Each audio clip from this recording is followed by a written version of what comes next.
The fluorescent lights of the examination hall buzzed overhead, like angry wasps, as I clutched my chest, gasping for air that wouldn't come.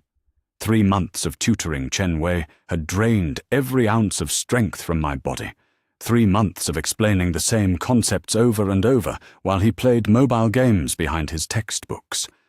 My heart hammered against my ribs like a caged bird, desperate to escape, each beat more irregular than the last. You were useful while it lasted, but I need someone actually smart now. Chen Wei's voice echoed in my ears as darkness closed in around me. He stood over my collapsed form with Li Xuan clinging to his arm, both of them looking down at me like I was something disgusting they'd scraped off their shoes. Li Xuan, the crush I'd harbored for 2 years, the person I'd trusted with my study materials, thinking they genuinely cared about my success. How laughable. The paramedics were saying something about cardiac arrest, about a 22-year-old's heart giving out from exhaustion and stress, but their voices sounded like they were coming from underwater. Chen Wei had already turned away, probably calculating how to spin my collapse to the professors as evidence of his own dedication. After all, he'd gotten into the prestigious graduate program while I lay dying on the examination room floor. Mission accomplished. In the blink of an eye, everything went black. When I opened my eyes again, sunlight was streaming through familiar dormitory curtains, and my phone was buzzing insistently on the nightstand. The date on the screen made my blood freeze. 6 months before the graduate entrance exams. 6 months before my death. I was 21 again, my body strong and healthy, my heart beating steady and sure in my chest. I sat up slowly, running trembling fingers through hair that was once again thick and lustrous instead of falling out in clumps from stress. My reflection in the mirror showed clear skin instead of the sallow, exhausted complexion I'd worn in my final months, but my eyes held knowledge that didn't belong in this young face. I remembered everything. The tutoring sessions where Chen Wei absorbed my explanations like a sponge, only to forget them the moment I left. The way Li Xuan had wormed study strategies out of me with false smiles and batting eyelashes. The graduate program acceptance letter that should have been mine, stolen through manipulation and my own pathetic willingness to sacrifice everything for people who saw me as nothing more than a convenient tool. My phone buzzed again. A text message from Chen Wei. "Hey study buddy, ready for another marathon tutoring session today. I bought your favorite coffee as a thank you." In my previous life, that message had filled me with warm satisfaction. Chen Wei needed my help, and I was the kind of person who helped others succeed. I was useful. I was needed. I was slowly killing myself to prop up someone who would discard me the moment I stopped being convenient. I stared at the message for a long moment, then typed back, "Sorry, I have other plans today." The response came immediately. "What? But we have that practice test tomorrow. You know I can't pass without your help." My heart skipped a beat, not from cardiac distress this time, but from the intoxicating rush of finally saying no. In my previous life, I would have cancelled my plans, would have spent the entire day explaining concepts Chen Wei had no intention of truly learning, would have given him my own practice test answers to copy.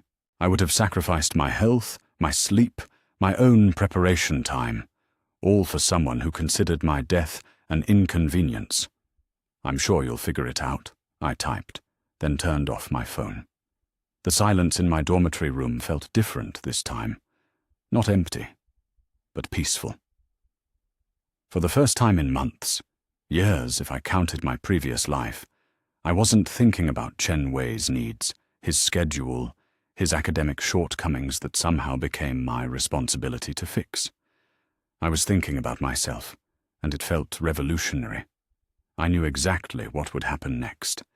Chen Wei would show up at my door within the hour, armed with his arsenal of manipulation tactics, the wounded puppy expression, the guilt about our friendship, the implications that I was being selfish for not sacrificing my own success for his benefit. In my previous life, those tactics had worked perfectly. I'd been so desperate to be needed, so convinced that helping others was the only way to prove my worth, that I'd never questioned why the help only flowed in one direction. Sure enough, 20 minutes later, someone knocked on my door. Not the polite tap of a respectful friend, but the insistent pounding of someone accustomed to having their demands met immediately. I didn't answer. The pounding grew louder, more frantic. "I know you're in there," Chen Wei's voice carried through the thin dormitory walls. "What's wrong with you today? We had plans." We had plans, as if I'd ever been consulted about those plans, as if my own schedule and needs had ever been considered. In my previous life, I would have opened the door, apologized for being difficult, and spent the rest of the day bent over textbooks while Chen Wei half listened and played games on his phone. I would have convinced myself that I was being a good friend, that helping others was noble and selfless. I couldn't help but sneer at my past naivety. There was nothing noble about enabling someone's laziness at the cost of your own health and future. There was nothing selfless about martyring yourself for someone who would step over your corpse to get what they wanted. I had been complicit in my own destruction, and the realization filled me with a cold, calculating fury that felt infinitely better than the exhausted despair of my previous life. The pounding stopped. Through my window, I watched Chen Wei storm across the courtyard, his face twisted with the entitled rage of someone whose free ride had suddenly been revoked.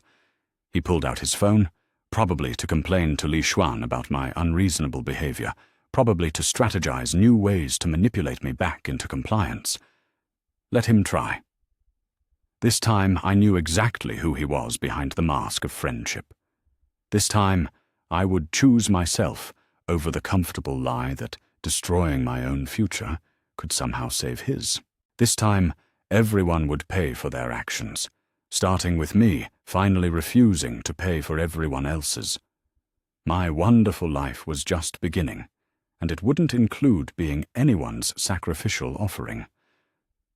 The Academic Integrity Board's decision arrived via email exactly 48 hours after the hearing, its formal language delivering justice with bureaucratic precision. I read the verdict in my dormitory room, while Chen Wei was undoubtedly receiving the same notification somewhere across campus, his academic world finally crumbling under the weight of his own crimes. Following comprehensive review of evidence and testimony, the board finds Chen Wei guilty on all charges of academic misconduct, theft, harassment, and fraud. Effective immediately, Mr. Chen is expelled from the university with permanent notation on his academic record. All course credits earned during the investigation period are revoked, and Mr. Chen is banned from campus property pending completion of legal proceedings. The words sang across the page like poetry. Chen Wei's academic career hadn't just ended. It had been obliterated so thoroughly that no legitimate institution would ever accept him again. The permanent notation would follow him forever, a scarlet letter marking him as someone who'd chosen criminal behavior over honest effort. Li Xuan had received academic probation and a formal reprimand that would remain on their record through graduation, but they'd been smart enough to distance themselves from Chen Wei before the final judgment. Self-preservation had overcome loyalty, exactly as I'd predicted it would when the consequences became real. My phone rang within minutes of the verdict's arrival. Chen Wei's name flashed on the screen with the desperate persistence of someone whose world had just collapsed. I answered on the fourth ring, curious to hear what his final plea might sound like. "Please," his voice came through, broken and hollow, barely recognizable as the confident manipulator I'd known for years. "You have to help me appeal this. Tell them you forgive me, that you don't want to press charges, that this was all a misunderstanding between friends." The desperation was so complete, so pathetic, that I almost felt sorry for him. Almost. But then I remembered the years of exploitation, the casual cruelty, the way he'd watched me collapse from exhaustion while planning how to extract more work from my depleted resources. "Chen Wei," I said, my voice calm and pleasant. "Do you remember what you said to me in my previous life, right before I died from the stress of carrying your academic career on my back?" Silence stretched across the phone line. He clearly wasn't prepared for such a direct reference to past events, wasn't ready to confront the full scope of his exploitation. "You said I was useful while it lasted, but you needed someone actually smart now," I continued, savoring each word. "You said this while I was lying on the examination room floor, dying of cardiac arrest brought on by months of sacrificing my health for your benefit." "I never. That's not. You're imagining things," he stammered, but his voice carried the hollow ring of someone who knew they'd been caught in an absolute truth. "You're right to call me smart, Chen Wei. Smart enough to finally understand that helping someone destroy you isn't kindness. It's suicide with extra steps. Smart enough to choose my own future over your parasitic needs. Smart enough to let you face consequences for your own actions instead of absorbing them on your behalf." The silence that followed was deafening. Chen Wei had run out of manipulation tactics, out of emotional appeals, out of ways to make his problems into my responsibility. "I can't go back to my parents like this," he whispered, his voice cracking with genuine terror. "They'll disown me. I'll have nothing, no future, no prospects. My life is over." "Your life isn't over," I replied, and for a moment, hope flickered in his voice. "It's just finally becoming honest. For the first time in years, you're facing the natural consequences of your own choices instead of making someone else pay the price for your moral bankruptcy." "You're cruel," he said, the accusation carrying less venom than desperate bewilderment. "You used to be kind, generous, willing to help people. What happened to that person?" "She died," I said simply. "She died believing that destroying herself to enable someone else's laziness was noble and selfless. She died thinking that being exploited was the same thing as being loved. She died learning that there's a difference between helping someone and being consumed by them." Chen Wei's breathing was ragged now, panic setting in as he realized there would be no miraculous rescue, no last-minute salvation, no scapegoat to absorb his consequences. "But she also learned something important in her final moments," I continued, my voice growing stronger with each word. "She learned that everyone has to pay for their actions eventually. She learned that justice delayed isn't justice denied. It's just justice waiting for the right moment to arrive." "Please," Chen Wei whispered, the word carrying all the desperation of someone whose safety nets had finally been removed. "I'm begging you. Just tell them you forgive me, that you want the charges dropped. I'll do anything, be anything you want me to be." The offer hung in the air between us, heavy with the weight of roles finally reversed. Chen Wei was begging for mercy from someone he'd spent years exploiting, offering to become whatever I wanted in exchange for salvation he'd never earned. In my previous life, his pleas would have broken my heart. I would have rushed to comfort him, would have convinced myself that his suffering proved I was being too harsh, would have sacrificed my own justice to spare him from consequences that would ruin his future. This time, I felt nothing but cold satisfaction at the poetic justice of the moment. "Chen Wei," I said, my voice carrying the finality of a judge delivering sentence, "I want you to understand something very clearly. I don't forgive you. I don't want the charges dropped. I don't care about your future, your prospects, or your relationship with your parents. I care about justice being served to the person who actually earned it." "You can't mean that," he protested, but his voice carried the hollow desperation of someone who knew exactly what I meant. "I absolutely mean it. You spent years treating me like a resource to be exploited until fully depleted. You watched me sacrifice my health, my sleep, my own academic preparation, all to prop up your incompetence, and you never once questioned whether that was sustainable or fair." Each word landed like a hammer blow. Chen Wei had never considered the cost of his exploitation, because he'd never been the one paying it. When I collapsed from exhaustion, you didn't call for help. You calculated how to spin my medical emergency to your advantage. When I died of stress-induced cardiac arrest, you didn't mourn my loss. You worried about finding a replacement tutor for the final exams. That's not... I cared about you. He tried weakly, but we both knew the lie was transparent. You cared about what I could do for you, I corrected.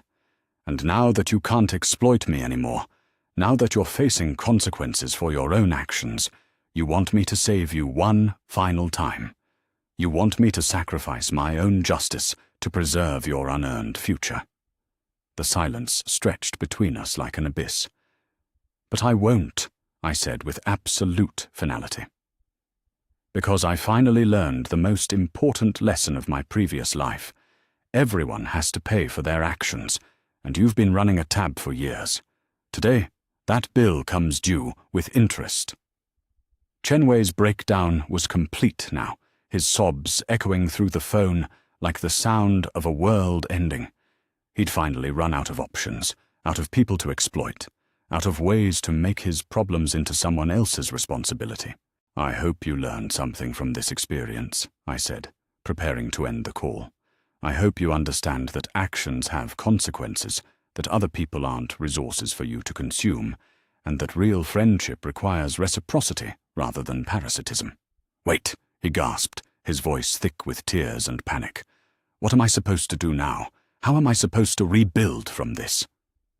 The question was simultaneously heartbreaking and infuriating. Even facing complete academic destruction, Chen Wei was still looking for someone else to solve his problems, still expecting me to provide solutions for the consequences of his own crimes. That's not my problem to solve, I replied, and the liberation in those words was intoxicating. For the first time in years, your future is entirely your own responsibility. You'll sink or swim based on your own efforts, your own choices, your own character. Welcome to the real world, Chen Wei. I hope you survive the experience. I ended the call without waiting for his response, then immediately blocked his number. The conversation was over, the relationship finally terminated, the exploitation officially ended.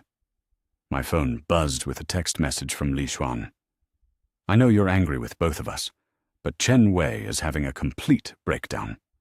Don't you think this punishment is excessive for some academic mistakes? I stared at the message for a long moment, noting how Li Xuan was still trying to minimize Chen Wei's crimes as mistakes rather than deliberate criminal behavior. They were still attempting manipulation, still trying to guilt me into absorbing consequences that belonged to someone else. Academic mistakes, I typed back, would be poor study habits or inadequate preparation. Theft, harassment, fraud, and systematic exploitation aren't mistakes. They're choices. Everyone has to pay for their actions, including both of you. I blocked Li Xuan's number before they could respond, then turned off my phone completely.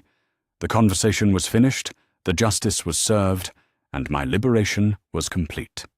Outside my window, the campus was alive with students pursuing their own dreams, their own futures, their own honest efforts toward success.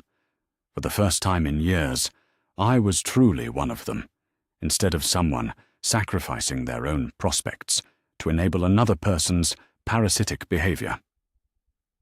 Chen Wei would face whatever came next, alone, without a scapegoat to absorb his consequences, without someone else's sacrifice to cushion his fall. Li Xuan would carry the mark of their complicity in academic fraud for the rest of their university career, and I would move forward with the clean slate that comes from finally choosing justice over misguided loyalty. Everyone has to pay for their actions, and the bills had finally been settled according to who had actually earned them.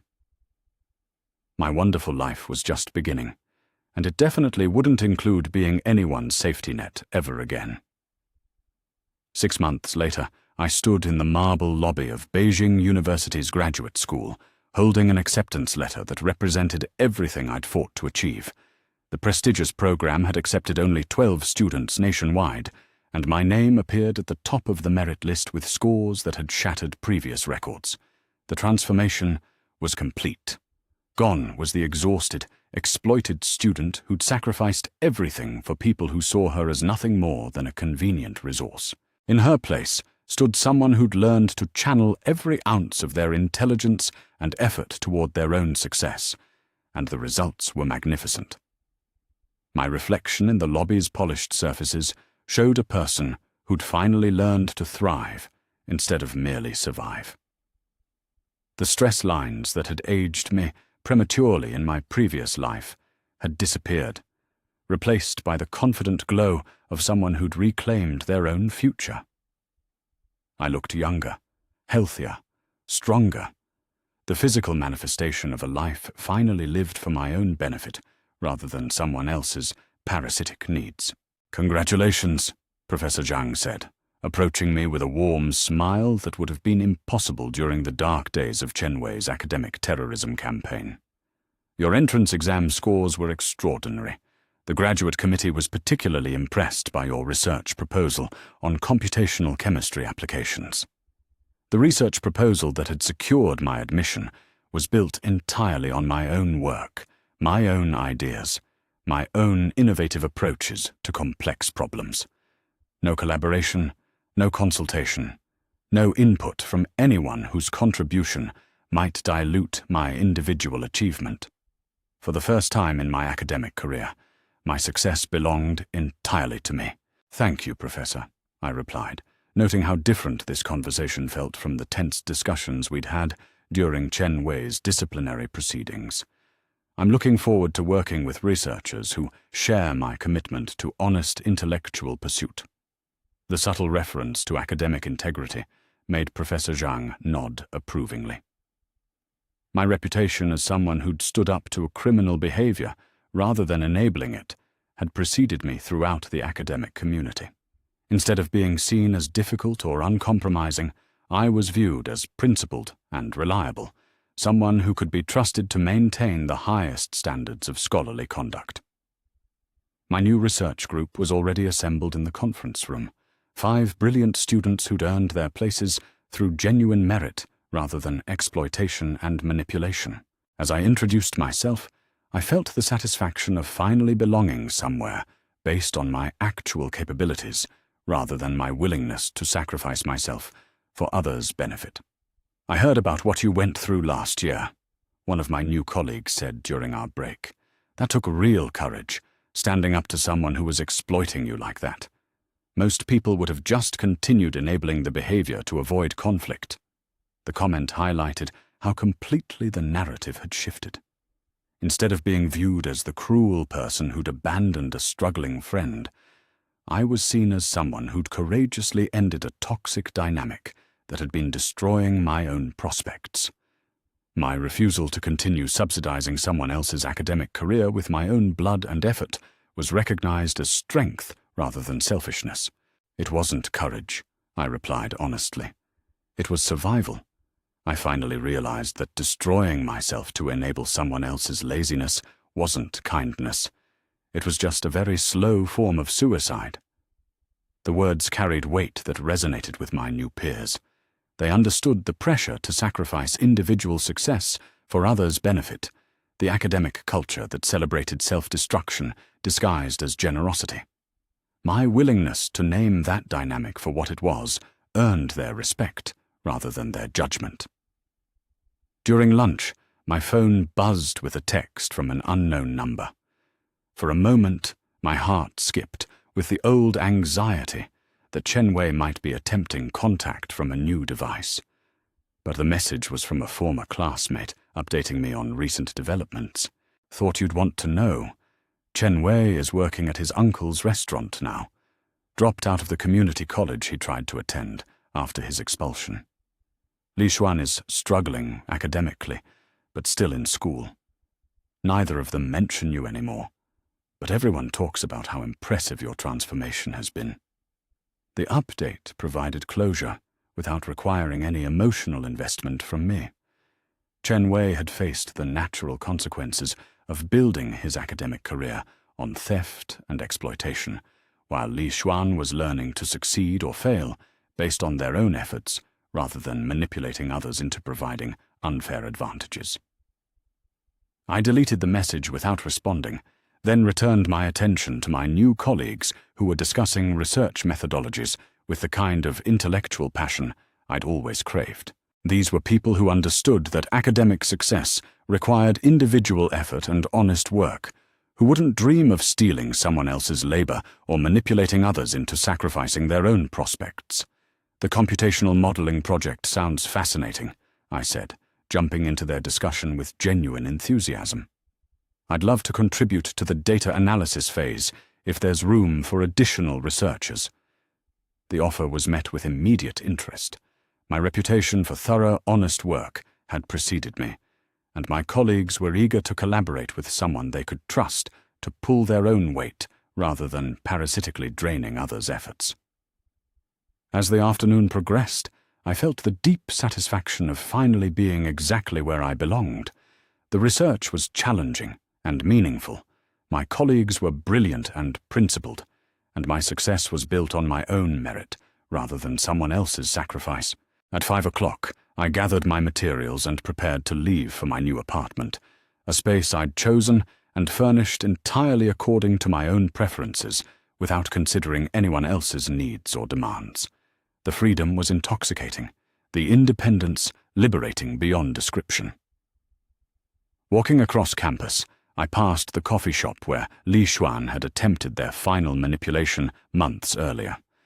Through the window, I could see current students collaborating on projects, sharing resources, building genuine partnerships based on mutual respect and reciprocal benefit. The kind of healthy academic relationships I'd never experienced with Chen Wei, where both parties contributed and both parties benefited. My reflection in the coffee shop window showed someone who'd finally learned the difference between collaboration and exploitation, between helping others and being consumed by them.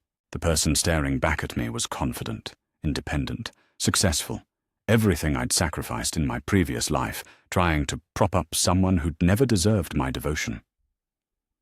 Near the campus gates, I spotted a familiar figure hunched over textbooks at an outdoor table.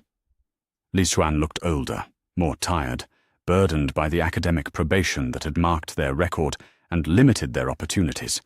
They were working alone, probably struggling through assignments they could no longer manipulate others into completing for them. For a moment, our eyes met across the courtyard. Li Xuan's expression cycled through recognition, regret, and something that might have been longing for reconciliation. In my previous life, that look would have broken my heart, would have sent me rushing to offer help, despite everything they'd done to me. This time, I simply nodded politely and continued walking. Li Xuan was learning to succeed or fail based on their own efforts, exactly as it should be. Their struggle wasn't my responsibility to solve. Their problems weren't mine to absorb. Their consequences weren't mine to soften. The evening air was crisp and clean as I walked toward my new life, my new apartment, my new future built entirely on my own foundation rather than someone else's parasitic needs. Behind me, the campus hummed with the energy of students pursuing their own dreams through honest effort and genuine collaboration. I thought briefly about Chen Wei, probably serving tables at his uncle's restaurant while contemplating the academic career he'd destroyed through his own criminal choices. Part of me wondered if he'd learned anything from his spectacular fall, if he'd gained any insight into the difference between earning success and stealing it. But only a small part. Most of me was focused entirely forward, on the research opportunities ahead, the intellectual challenges waiting to be conquered, the success I would build through my own intelligence and effort, rather than someone else's sacrifice. My phone buzzed with a message from my graduate program coordinator. "Looking forward to working with you this fall. Your research proposal has generated significant interest among the faculty. This could be the beginning of a very promising academic career." The words sent a thrill of pure satisfaction through my chest. A promising academic career, built on my own merit, my own work, my own choices.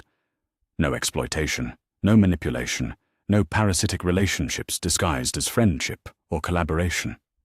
I typed back a brief response, expressing my enthusiasm, then put my phone away and simply enjoyed the walk to my new life. The future stretched ahead of me like an open road, full of possibilities I could pursue without worrying about anyone else's needs, demands, or expectations. Everyone has to pay for their actions, and the bills had finally been settled according to who had actually earned them. Chen Wei was facing the consequences of his crimes, while I reaped the rewards of my honest effort. Li Xuan was learning to succeed through their own work, while I enjoyed the freedom that came from refusing to enable others' laziness. My wonderful life was no longer just beginning, it was flourishing, and it belonged entirely to me. 1 year later, I sat in my graduate school apartment, surrounded by research papers and fellowship offers, finally understanding what it meant to live a life built entirely on my own foundation. The acceptance letters spread across my desk represented opportunities I'd earned through genuine merit, prestigious research positions, international collaborations, academic honors that recognized my individual achievements rather than my willingness to sacrifice myself for others' benefit. The transformation was complete and irreversible. The person who died of cardiac arrest from the stress of carrying someone else's academic career no longer existed, replaced by someone who'd learned that choosing yourself over toxic relationships wasn't selfishness, it was survival. My reflection in the apartment window showed someone who'd finally learned to thrive. The exhausted, exploited student was gone, replaced by a confident researcher whose success belonged entirely to her own efforts. I looked younger than I had in my previous life's final months, my face free from the stress lines that had aged me prematurely, while I'd slowly killed myself to prop up Chen Wei's incompetence.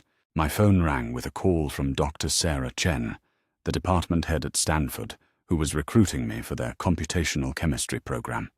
The conversation was exactly what I'd dreamed of during those dark months of exploitation and manipulation. Someone recognizing my individual brilliance and offering opportunities based solely on my academic merit. Your research proposal on quantum computational modeling is revolutionary, Dr. Chen said, her voice carrying the respect I'd always craved, but never received from people who saw me as a resource to be exploited. We'd like to offer you a full fellowship with research autonomy and publication opportunities that could establish your career immediately.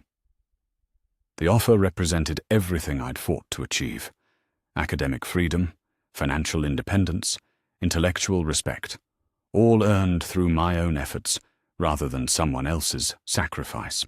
No collaboration requirements, no obligations to prop up struggling colleagues, no expectations that I'd subsidize anyone else's academic career with my own blood and effort. I'm very interested, I replied, noting how different this conversation felt from the desperate pleading I'd endured from Chen Wei during his academic collapse. The research autonomy is particularly appealing. I've learned that I work best when I'm not expected to carry anyone else's academic load. Dr. Chen laughed appreciatively. Your reputation for independent excellence has preceded you. Several colleagues mentioned your principled stand against academic exploitation last year. That kind of integrity is exactly what we're looking for in our program. The conversation continued for 30 minutes, filled with discussions of research methodologies, publication opportunities, and collaborative possibilities with other brilliant researchers who'd earned their positions through honest effort. When I hung up, I felt the deep satisfaction of finally being exactly where I belonged. My laptop chimed with an email from my current research supervisor, Professor Wang, who'd become a mentor figure in ways that Chen Wei had never been, despite years of claiming friendship.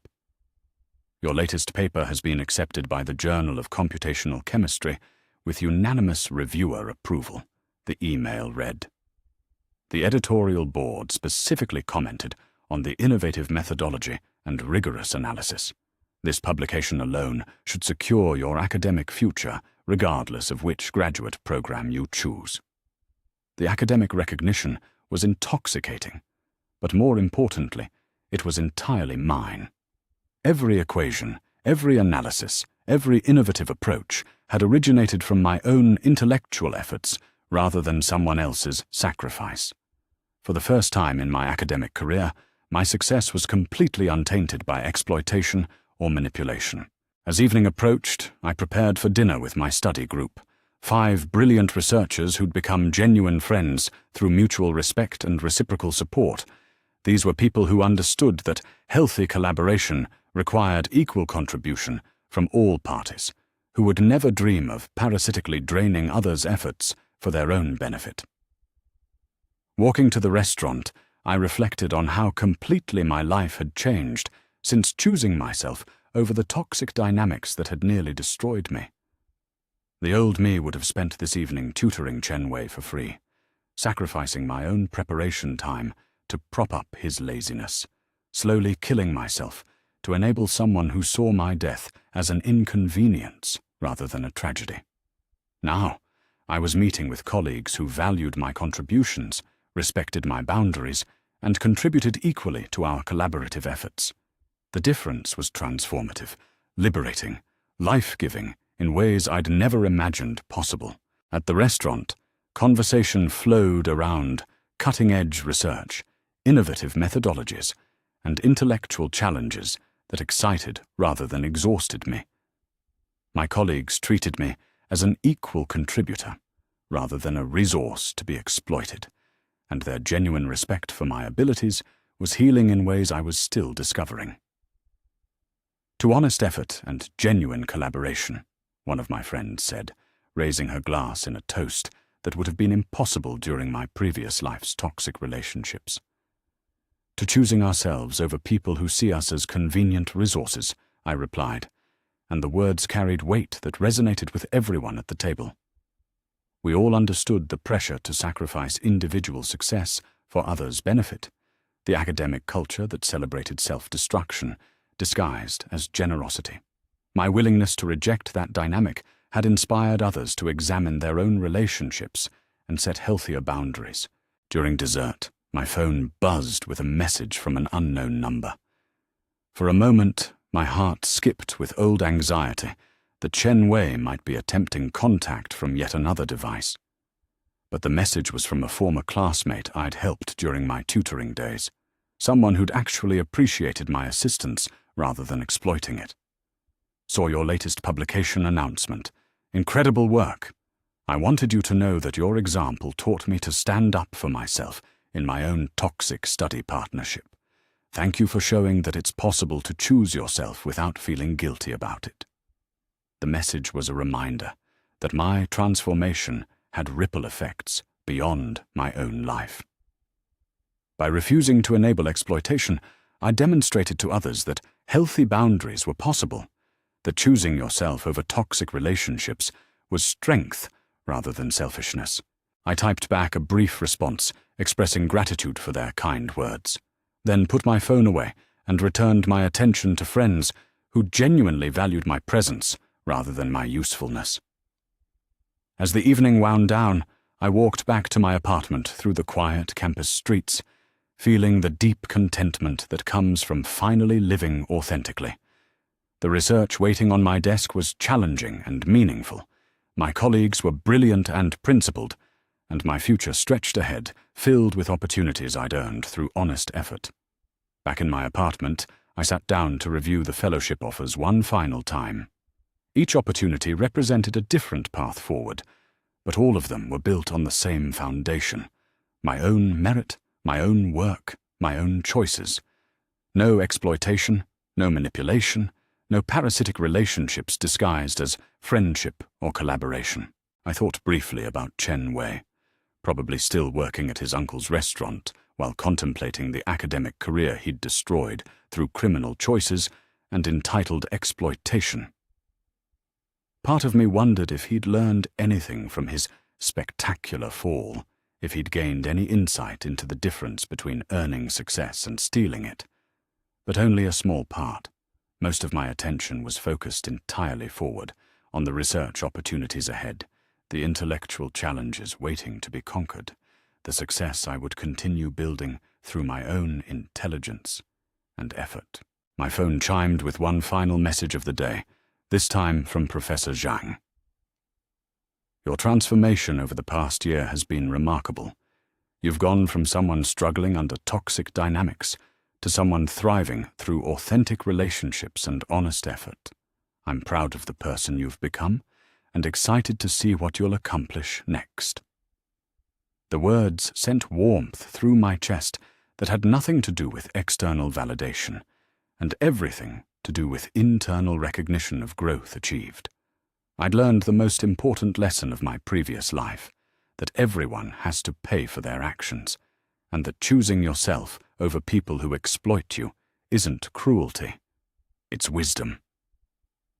I closed my laptop and prepared for bed, surrounded by the quiet satisfaction of a life finally lived for my own benefit rather than someone else's parasitic needs. Tomorrow would bring new challenges, new opportunities, new possibilities to pursue, without worrying about anyone else's demands or expectations. The past was no longer important. What mattered was that my life was now filled with light, the illumination that comes from finally understanding your own worth, from choosing authentic relationships over exploitative ones, from building success on your own foundation rather than someone else's sacrifice. Chen Wei could keep whatever remained of his shattered life. Li Xuan could continue learning to succeed through their own efforts rather than manipulation. And I could move forward with the crystalline clarity that comes from finally understanding the difference between helping others and being consumed by them. My wonderful life was no longer just beginning. It was flourishing magnificently, and it belonged entirely to me.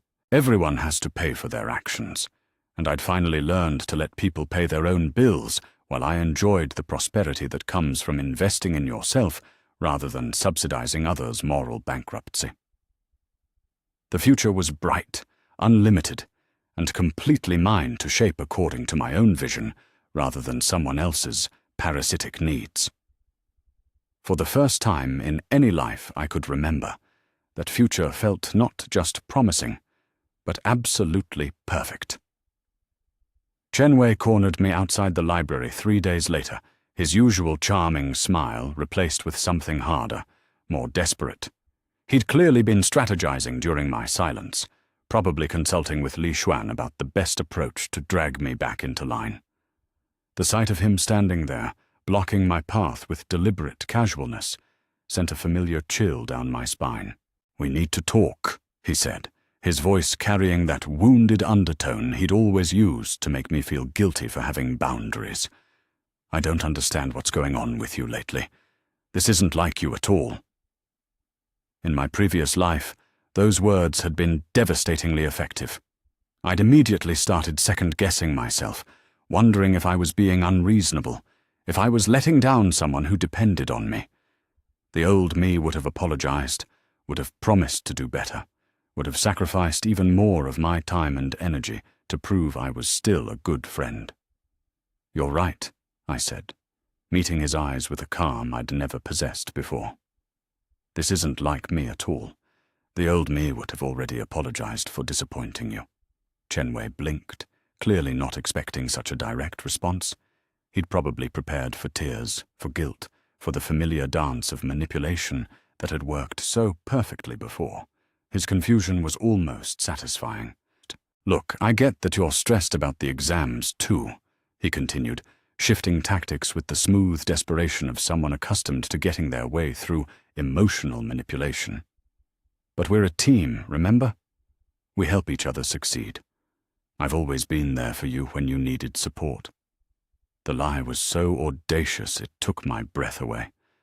When had Chen Wei ever been there for me? When I'd struggled with organic chemistry, he'd been too busy with his gaming tournaments to help. When I'd been sick with flu during midterms, he'd complained about how my absence affected his study schedule. When I'd needed emotional support after my grandmother's death, he'd listened for exactly 5 minutes before redirecting the conversation to his own problems. The memory hit me like a physical blow.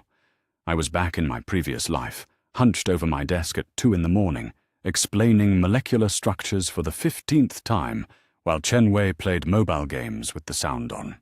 My eyes burned with exhaustion, my throat was raw from talking, and my own assignments lay forgotten in my backpack. "You're so patient with me," Chenwei had said that night, not even looking up from his phone screen. "I'm lucky to have such a dedicated study partner. Most people would have given up on me by now." I'd felt proud of myself then. I was the kind of person who didn't give up on others. I was loyal, dependable, selfless. It never occurred to me to ask why I was always the one making sacrifices, always the one staying up late, always the one whose needs came second to his convenience. "I don't remember asking for a team," I said, snapping back to the present with crystalline clarity. "I remember you asking for help, and me being foolish enough to provide it without expecting anything in return." Chenwei's mask slipped for just a moment, revealing the calculating coldness underneath. He recovered quickly, but I'd seen it. I knew what lay beneath the charming exterior now, and no amount of manipulation could make me forget. "That's really unfair," he said, his voice taking on the injured tone that used to make me rush to comfort him. "I thought we were friends. Friends help each other. Friends help each other," I repeated slowly, letting the words hang in the air between us. "Tell me, Chenwei, when was the last time you helped me with anything? When was the last time you asked about my struggles, my goals, my needs?" His mouth opened and closed soundlessly. Of course he couldn't answer. In all our years of friendship, the conversation had never been about me, except when it related to what I could do for him. "We can work on that," he stammered, clearly improvising now. "Maybe we could study together more equally, take turns helping each other." I couldn't help but laugh, a sound completely devoid of warmth. "Now you want equality? After 3 years of treating me like your personal tutor? After never once offering to help me with subjects you're good at? I didn't know you needed help." The desperation was creeping into his voice now, the charm facade crumbling under pressure. "You always seemed so confident, so capable. I thought you liked helping me." The manipulation was so transparent, it was almost insulting. He'd known exactly how much I'd struggled, had watched me sacrifice sleep and health for his benefit, had seen me collapse from exhaustion on multiple occasions. He'd just chosen to interpret my suffering as enthusiasm, because it was convenient. "I did like helping you," I admitted, and his face brightened with hope. "I liked feeling needed. I liked believing I was making a difference in someone's life. It took me dying from the stress to realize that what I thought was kindness was actually just self-destruction with extra steps." The color drained from Chenwei's face. He hadn't expected such brutal honesty, such unflinching self-awareness. In my previous life, I'd been so invested in the fiction of our friendship that I'd never spoken these truths aloud, had barely admitted them to myself. "You're being dramatic," he said weakly, but the confidence was gone from his voice. "It wasn't that serious. Wasn't it?" I stepped closer, watching him instinctively back away. "Let me ask you something, Chenwei. If I hadn't tutored you last semester, what would your grades have looked like? If I hadn't given you my practice test answers, would you have passed organic chemistry? If I hadn't stayed up all night explaining concepts you could have learned yourself with minimal effort, where would you be right now?" Each question landed like a physical blow. We both knew the answers. Without my constant support, Chenwei would have flunked out months ago. His entire academic career was built on my sacrifice, and we'd both pretended it was natural, normal, sustainable. "That's different," he said, his voice growing smaller with each word. "You're naturally smarter than me. It's easy for you." "Easy for me?" The laugh that escaped my throat was sharp enough to cut glass. "You think watching you waste the explanations I spent hours preparing was easy? You think sacrificing my own study time to prop up your laziness was effortless? You think slowly killing myself to maintain your GPA was some kind of hobby?" Chenwei's composure finally cracked completely. "You can't just abandon me now. The exams are in 6 months. I need you. And there it was. The truth beneath all the manipulation, all the false friendship, all the emotional blackmail. He needed me. Not as a friend, not as a person worthy of respect and consideration, but as a resource to be exploited until it was completely depleted. "You're right," I said softly, savoring the moment of hope that flickered across his face. "You do need me. But I don't need you, and I'm finally smart enough to understand the difference." I walked past him without another word, leaving him standing there with his mouth hanging open like a fish gasping for air. Behind me, I heard him call my name, his voice cracking with the kind of panic that comes from watching your safety net disappear. I didn't turn around. For the first time in years, I was walking toward my own future instead of carrying someone else's on my back, and the lightness was intoxicating. Chen Wei could figure out how to sink or swim on his own. I was done being his life preserver. My phone buzzed with a text message. "Li Xuan, hey, I heard you and Chen Wei had a disagreement. Want to grab coffee and talk about it? I'm worried about you both." I stared at the message for a long moment, remembering how those exact words had started the romantic manipulation that had led to my academic materials being stolen. In my previous life, I'd been so grateful for Li Xuan's apparent concern, so flattered by their attention, that I'd never questioned why they'd suddenly taken interest in me, right when Chen Wei needed inside access to my study strategies. "Thanks, but I'm fine," I typed back. "Chen Wei can handle his own problems." 3 dots appeared immediately, then disappeared. Li Xuan was probably scrambling to figure out how to handle this unexpected development, how to manipulate someone who was no longer interested in being manipulated. Let them scramble. This time, I knew exactly who they all were, behind their masks of friendship and concern. This time, I would choose myself over the comfortable lie that destroying my own future could somehow save theirs. The days ahead were going to be very different from my previous life, and I couldn't wait to see how the story ended when the protagonist finally refused to be everyone else's martyr. The whispers started within a week of my confrontation with Chen Wei, spreading through our program like poison through water. I could hear fragments of conversation cutting off whenever I entered a room, could feel the weight of judgmental stares following me through the hallways. "She used to be so helpful," someone murmured behind me in the library. I guess success went to her head. "Chen Wei said she completely changed overnight," another voice added. "Just cut him off without explanation. That's so cold." I couldn't help but smile at the irony. In my previous life, these same people had watched Chen Wei leech off my efforts for years without comment. They'd benefited from the study guides I'd created while tutoring him, had copied from assignments I'd essentially completed for him, had accepted his help that was really my work repackaged. But now that I'd stopped enabling his academic parasitism, suddenly I was the villain in their narrative. Chen Wei had orchestrated this character assassination campaign with the same calculating precision he'd once applied to manipulating me. He'd positioned himself as the wounded friend, the abandoned study partner, the victim of my sudden and inexplicable cruelty. The performance was masterful, complete with wounded sighs and confused headshakes whenever anyone mentioned my name.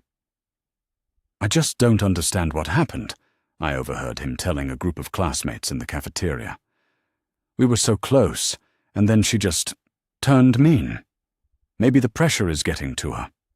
I'm really worried about her mental state." The concerned friend act was perfect. He managed to sound worried rather than vindictive, confused rather than angry. Anyone listening would naturally sympathize with him, would see me as the unreasonable one for abandoning such a caring friend. In my previous life, this exact strategy had isolated me completely, had turned my entire social circle against me until I'd crawled back to him, apologizing and begging for forgiveness. The memory hit me with sudden vividness. I was back in my previous life, sitting alone in the library while Chen Wei held court with our former study group. He'd told them I was being difficult about sharing my notes, that I'd become competitive and selfish. Within days, I'd been completely ostracized, treated like I had some contagious disease that might spread if they got too close. Please, I'd begged him after 2 weeks of social exile. I'm sorry I was being unreasonable. Can we just go back to how things were? Chen Wei had smiled, that perfect, forgiving smile, and welcomed me back with open arms. The relief had been overwhelming, the gratitude intoxicating. I'd thrown myself into helping him even more desperately than before, so grateful to have his friendship back that I'd ignored how hollow it felt, how one-sided it remained. I knew you'd come to your senses, he'd said, patting my shoulder like I was a disobedient child who'd finally learned their lesson. We're better together, aren't we? I'd agreed eagerly, so desperate to belong somewhere that I'd convinced myself isolation was worse than exploitation. I'd never questioned why his forgiveness came with increased demands, why reconciliation meant even less reciprocity than before. I'd been so afraid of being alone that I'd chosen to be consumed instead. But this time, sitting in the same library, while the same whispers circulated around me, I felt nothing but cold amusement. Let them talk. Let Chen Wei paint me as the villain. Their opinions were based on lies, and I knew the truth would reveal itself soon enough. My phone buzzed with a text from Li Xuan. Hey, I've been hearing some concerning things. People are saying you've been really harsh to Chen Wei lately.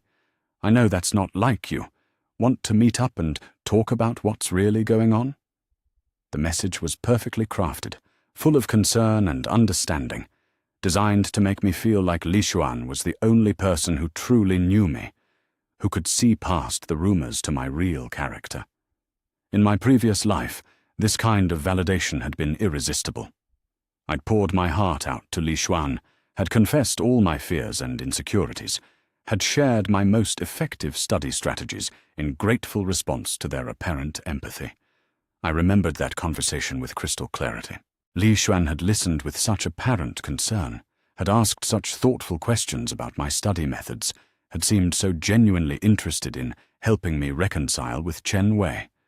They'd suggested I share my practice exam strategies as a peace offering, had convinced me that generosity would prove my good intentions to everyone who doubted me. You're such a good person, Li Xuan had said, their hand warm on my shoulder. Chen Wei is lucky to have a friend like you.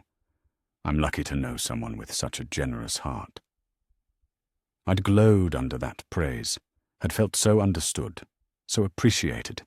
It never occurred to me to wonder why Li Xuan had suddenly taken such interest in my friendship drama, why they'd focused so intently on my study methods during our heart-to-heart conversation. I'd been so starved for genuine connection that I'd mistaken manipulation for affection, exploitation for romance. Thanks for reaching out, I typed back, watching my words appear with cold satisfaction. I'm actually doing great, just finally learning to prioritize my own goals for once. The response came quickly. That's wonderful. Self-care is so important. I'd love to hear more about your new approach. Maybe we could study together sometime. I've always admired how organized and strategic you are. There it was, the hook baited with flattery and false intimacy. Li Xuan was already probing for access to my study materials, already positioning themselves as my new study partner, now that Chen Wei's direct approach had failed. In my previous life, I'd been so flattered by their attention that I'd missed the transactional nature of their interest entirely. I prefer studying alone these days, I replied, but I'm sure Chen Wei would love a study partner if you're looking for one. This time there was a longer pause before Li Xuan responded. They were probably conferring with Chen Wei, strategizing their next move. The thought of them scrambling to adjust their manipulation tactics filled me with vicious satisfaction. My phone rang. Chen Wei's name flashed on the screen, and I could practically feel his desperation through the device. In my previous life, I'd always answered his calls immediately, dropping whatever I was doing to address his latest crisis or concern. This time, I let it ring until voicemail picked up. The message was predictably manipulative. "Hey, I don't know what I did wrong, but I miss our friendship. People are starting to say really mean things about both of us, and I think we should talk before this gets out of hand. I'm worried about you, and I know you're worried about me too. Can we please just meet up and work this out like adults?" The false concern was nauseating.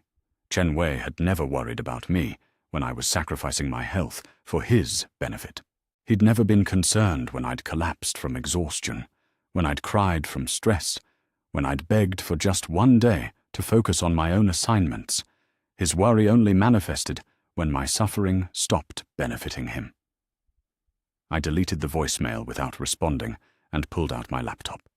While Chen Wei was busy managing his reputation crisis, I had actual studying to do. For the first time in years, my study sessions belonged entirely to me. No interruptions, no explanations, no constant hand-holding of someone who had no intention of actually learning. The difference was remarkable. Without Chen Wei draining my energy and focus, I absorbed information at twice my previous rate. Concepts that had taken hours to explain to him crystallized in my mind within minutes.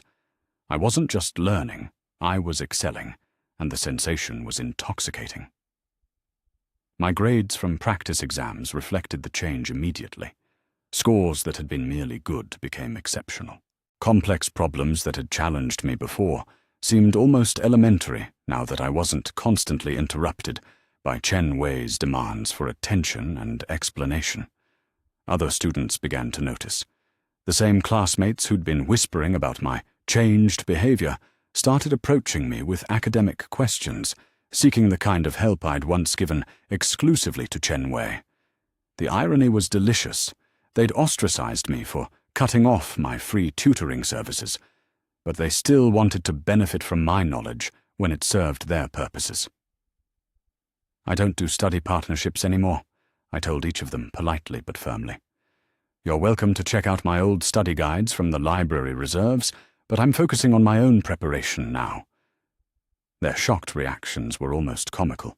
The idea that I might prioritize my own academic success over helping them was apparently revolutionary.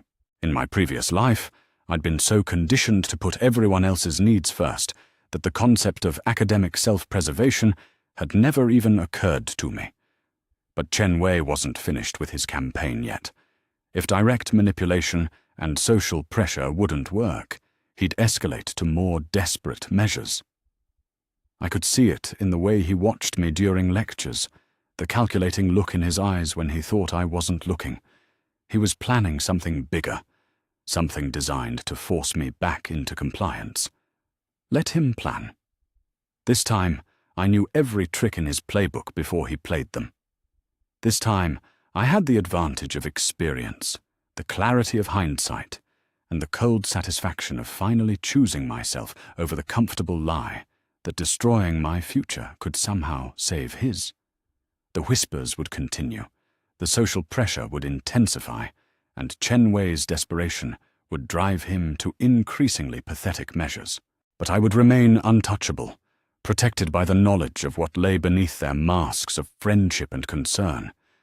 Everyone has to pay for their actions, and this time, I wouldn't be the one footing the bill for everyone else's moral bankruptcy.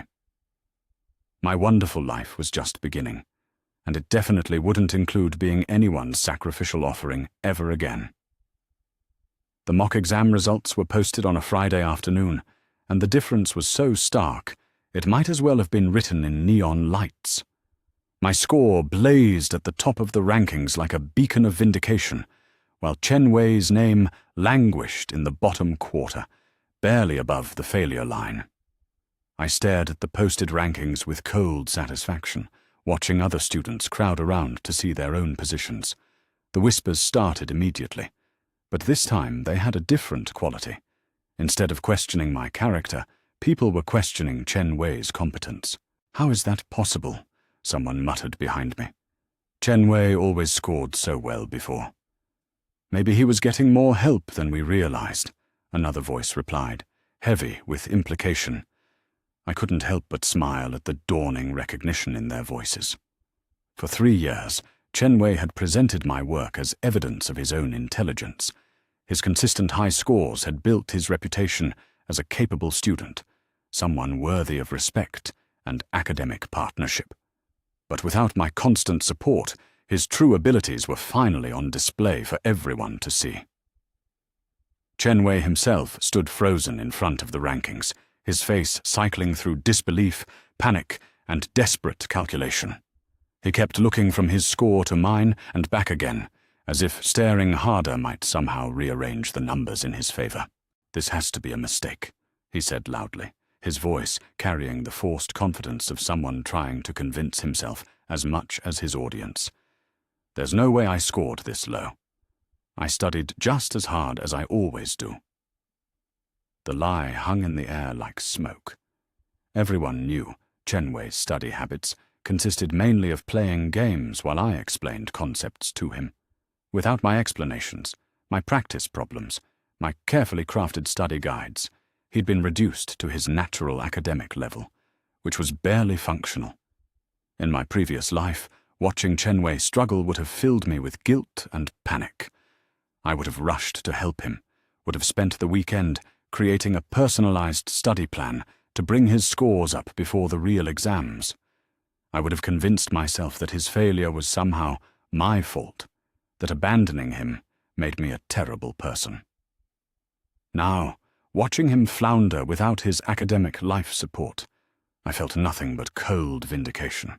This was who Chen Wei really was when he couldn't parasitize someone else's efforts.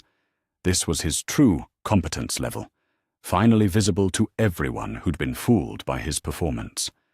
"Congratulations," Li Xuan appeared beside me, their voice carefully neutral. "Your score is incredible. You must be so proud." I turned to study their face, noting the calculating look behind the polite smile. Li Xuan's own score was respectable, but unremarkable, safely in the middle range where competent but unexceptional students typically landed. They were clearly fishing for information, probably trying to gauge whether I might be open to sharing my success strategies. "Thank you," I replied evenly. "It's amazing what you can accomplish when you focus on your own goals instead of carrying dead weight." Li Xuan's smile flickered almost imperceptibly. They'd clearly hoped I might be feeling guilty about Chen Wei's poor performance, might be ready to resume my role as his academic savior. My cold indifference was obviously not the response they'd expected. "Chen Wei seems really upset," they continued, their voice dripping with false concern. "I'm worried about how this might affect his confidence going into the real exams. Maybe if you just gave him a few study tips, helped him understand where he went wrong?" The manipulation attempt was so transparent, it was almost insulting. Li Xuan was positioning themselves as Chen Wei's advocate, appealing to my supposed better nature to guilt me into resuming my tutoring services. In my previous life, this exact approach had worked perfectly. I'd been so desperate to prove I wasn't actually selfish that I'd doubled my efforts to help Chen Wei recover. "I'm sure he'll figure it out," I said, my voice pleasant but utterly unmoved. After all, he's been telling everyone how capable and intelligent he is. This is his chance to prove it. Li Xuan's mask slipped for just a moment, revealing a flash of irritation before the concerned expression returned. They were clearly struggling to find the right angle of attack, the right combination of guilt and flattery that would crack my newfound resolve. "You know," they said, their tone shifting to something more intimate, "I've always admired how generous you are with your knowledge. It's one of the things that makes you so special. I'd hate to see you lose that part of yourself." In my previous life, those words would have hit me like a physical blow. Li Xuan had understood exactly what drove me, the desperate need to be needed, to be seen as special and valuable for what I could provide others. They'd weaponized my own insecurities against me with surgical precision, but this time I heard the manipulation clearly. Li Xuan wasn't complimenting my generosity. They were trying to trap me in the identity that served their purposes. They wanted me to believe that my worth came from what I could give others, not from what I could achieve for myself. "I haven't lost anything," I replied, meeting their eyes with steady calm. "I've gained clarity about what real generosity looks like. Real generosity doesn't enable someone's laziness at the cost of your own success." Li Xuan opened their mouth to respond, but Chen Wei's voice cut across the hallway before they could speak. "This is ridiculous," he announced loudly, clearly performing for anyone within earshot. "There's obviously been some kind of grading error. I'm going to talk to Professor Zhang about reviewing my exam." Several students turned to stare at him, their expressions ranging from skeptical to amused. Chen Wei had never questioned his grades when they were artificially inflated by my help. His sudden concern about grading accuracy was fooling no one. "Maybe you should focus on studying harder instead of looking for excuses," someone called out. The comment drew snickers from other students, and Chen Wei's face flushed red with humiliation. I watched him storm away toward Professor Zhang's office, probably planning to spin some story about test anxiety or personal problems affecting his performance. In my previous life, I would have followed him, would have offered to speak to the professor on his behalf, would have taken responsibility for his failure somehow. This time, I turned and walked in the opposite direction, toward the library where I could continue my own preparation without interruption. Behind me, I heard Li Xuan calling my name, but I didn't slow down or look back. My phone buzzed with increasingly frantic messages as the afternoon wore on. "Please just talk to me for 5 minutes. I know you're not really this cold. Chen Wei is having a breakdown. Don't you care at all? I don't understand what happened to you. The person I knew would never abandon someone who needed help." Each message revealed more desperation, more confusion about why their usual manipulation tactics weren't working.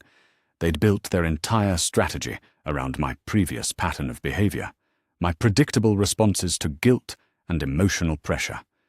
My complete indifference was clearly throwing their entire playbook into chaos. I deleted the messages without responding and continued studying. Around me, the library hummed with the focused energy of students preparing for their futures. For the first time in years, I was one of them instead of sacrificing my own preparation to enable someone else's academic parasitism. The difference in my study efficiency was remarkable. Complex theories that would have taken hours to explain to Chen Wei crystallized in my mind within minutes. Practice problems that had seemed challenging when I was constantly interrupted now felt almost elementary. Without the constant drain of tutoring someone who had no intention of actually learning, my own intellectual capabilities were finally free to flourish. Other students began approaching me as word spread about my mock exam performance. They offered study partnerships, suggested group sessions, hinted about sharing resources. Each time, I politely but firmly declined. "I work better alone," I told them, and it was true.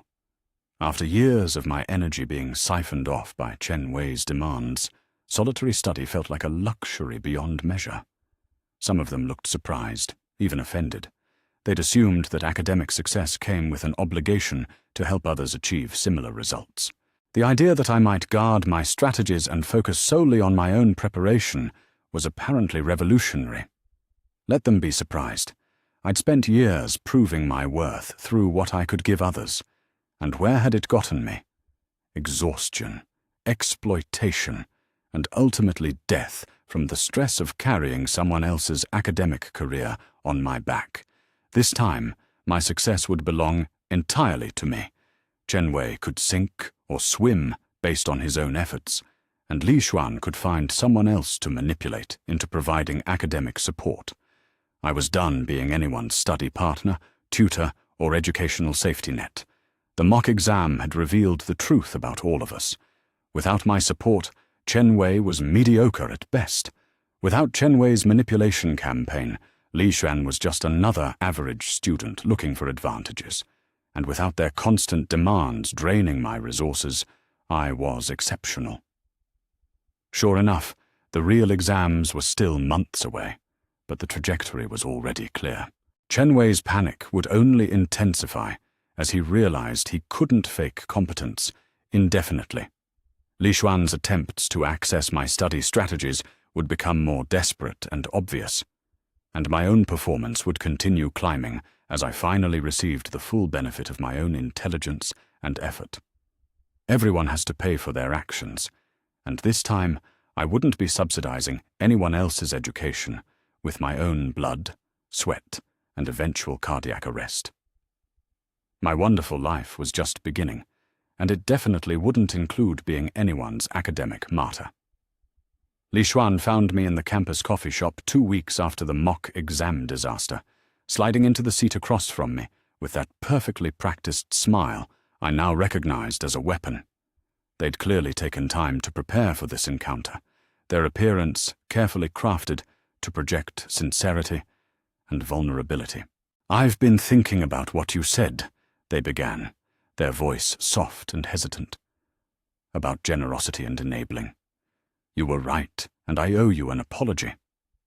In my previous life, those words would have melted my defenses immediately. Li Xuan acknowledging that I'd been right, apologizing for their behavior, seeming to understand my perspective, it would have felt like validation beyond my wildest dreams.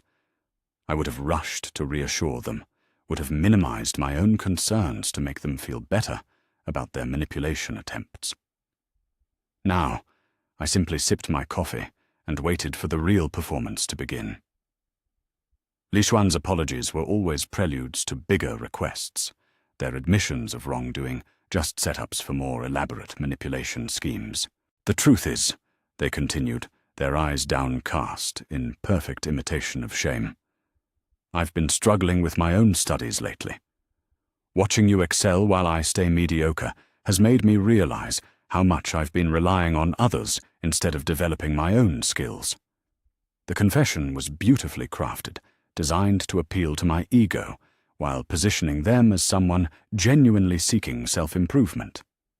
They were painting themselves as reformed, as someone who'd learned from watching my transformation and wanted to follow my example. "That sounds like a personal growth opportunity," I replied neutrally, offering no encouragement or assistance. Li Xuan's smile faltered slightly, but they recovered quickly. "I was hoping, well, I know you're not doing study partnerships anymore, but maybe you could just give me some general advice. Not tutoring or anything like that, just guidance on how to develop better study habits." In my previous life, this exact request had been my downfall.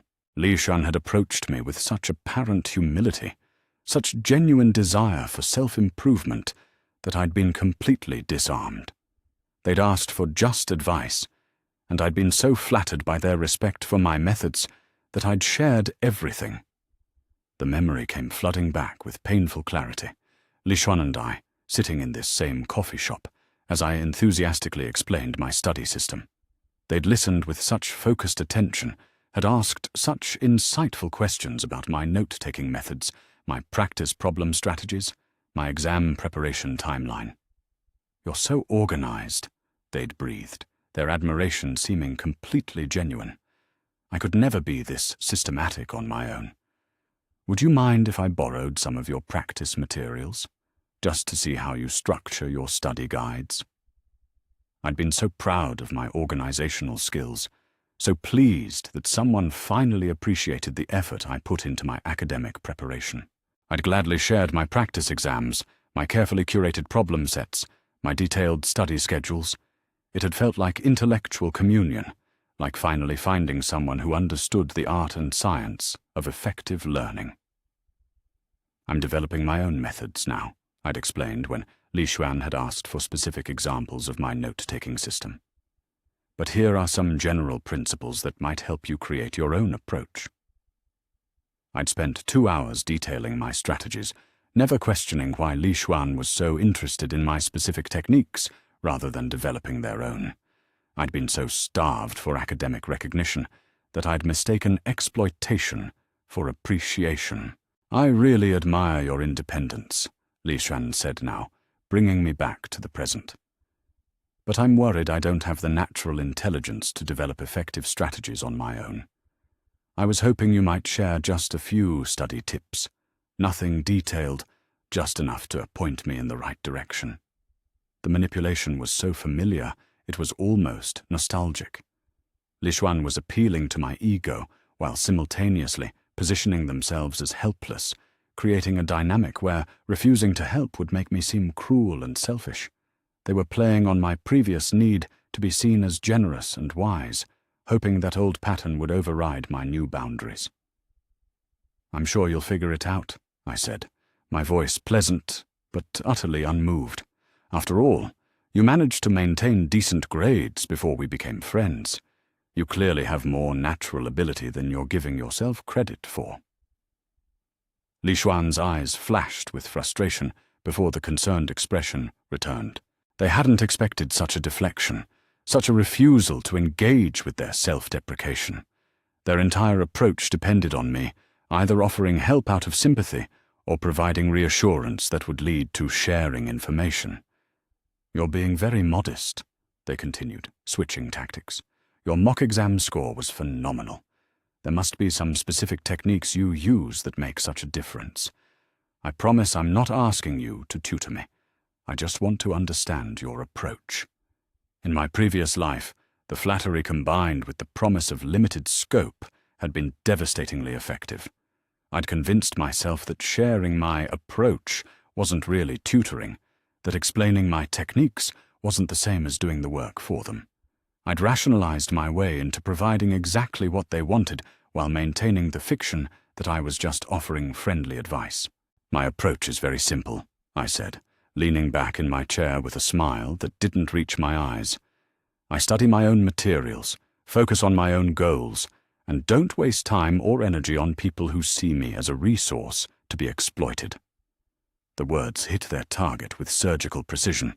Li Xuan's carefully constructed mask of humility cracked, revealing a flash of cold anger before they managed to reassemble their concerned expression.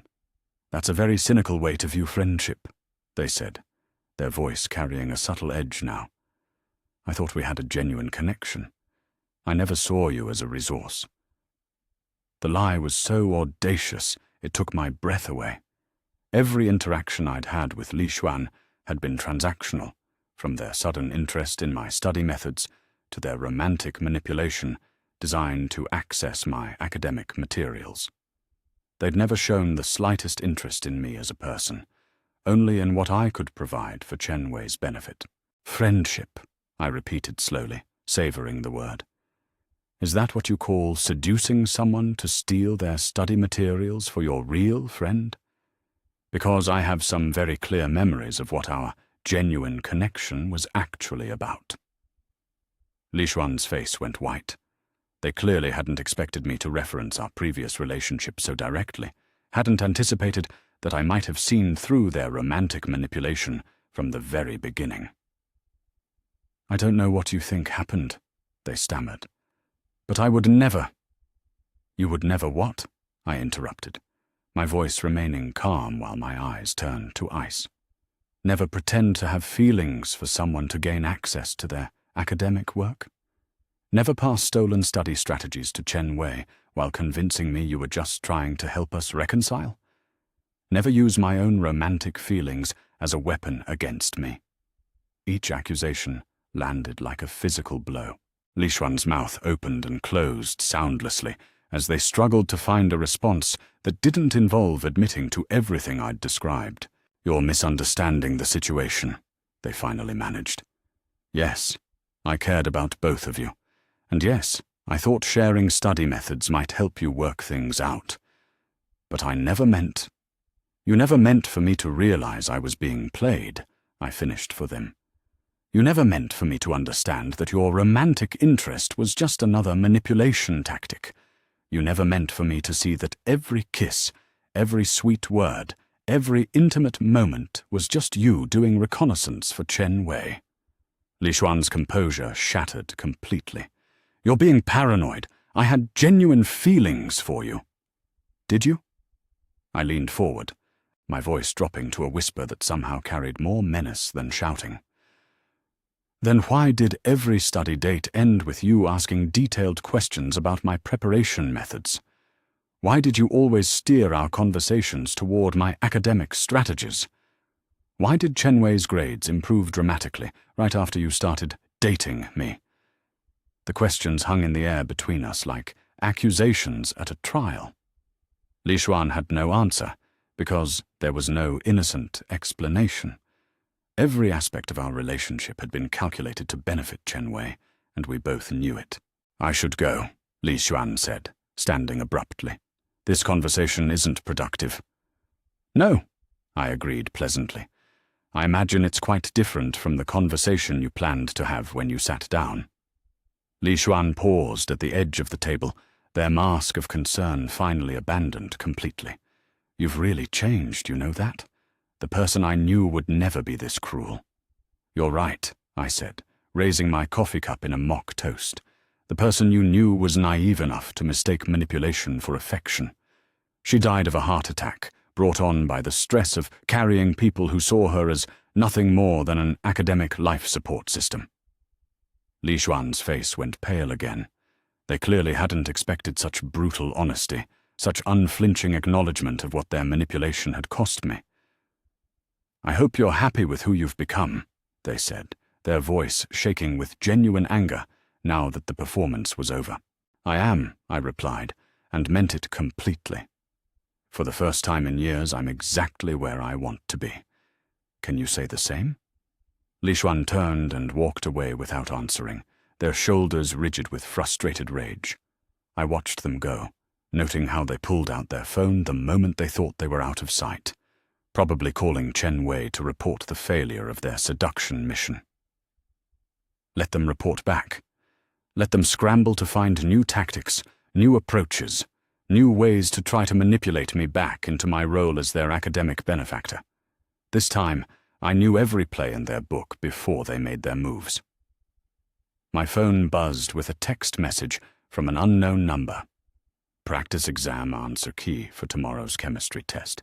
Thought you might want a preview. A friend. I stared at the message for a long moment, then deleted it without opening any attachments. In my previous life, I would have been curious about the source, might have even been tempted by the offer of an unfair advantage. Now I recognized it immediately as another manipulation attempt, probably Chen Wei or Li Xuan, trying to compromise my academic integrity by involving me in cheating. How pathetic that they thought I needed to cheat to maintain my success. How telling that their first instinct was to try to drag me down to their level rather than elevate themselves to mine. I finished my coffee and returned to my dormitory, where my real study materials waited. No manipulation, no exploitation, no toxic partnerships disguised as friendship or romance. Just me, my goals, and the crystalline clarity that came from finally understanding the difference between genuine connection and elaborate parasitism. Chen Wei and Li Xuan could keep playing their games with each other. I was done being anyone's mark, anyone's target, anyone's sacrificial offering on the altar of their academic inadequacy. My wonderful life was just beginning, and it definitely wouldn't include being fooled by the same people twice. I discovered my laptop was missing on a Tuesday morning, the empty space on my desk as obvious as a missing tooth. The charging cable still lay curled where I'd left it, but the computer itself had vanished sometime between my evening library session and breakfast. My first instinct should have been panic. 3 months of notes, research, and carefully crafted study materials represented hundreds of hours of work. Any normal student would be devastated, would be racing to report the theft, would be frantically trying to reconstruct their academic materials from memory and backup sources. Instead, I smiled.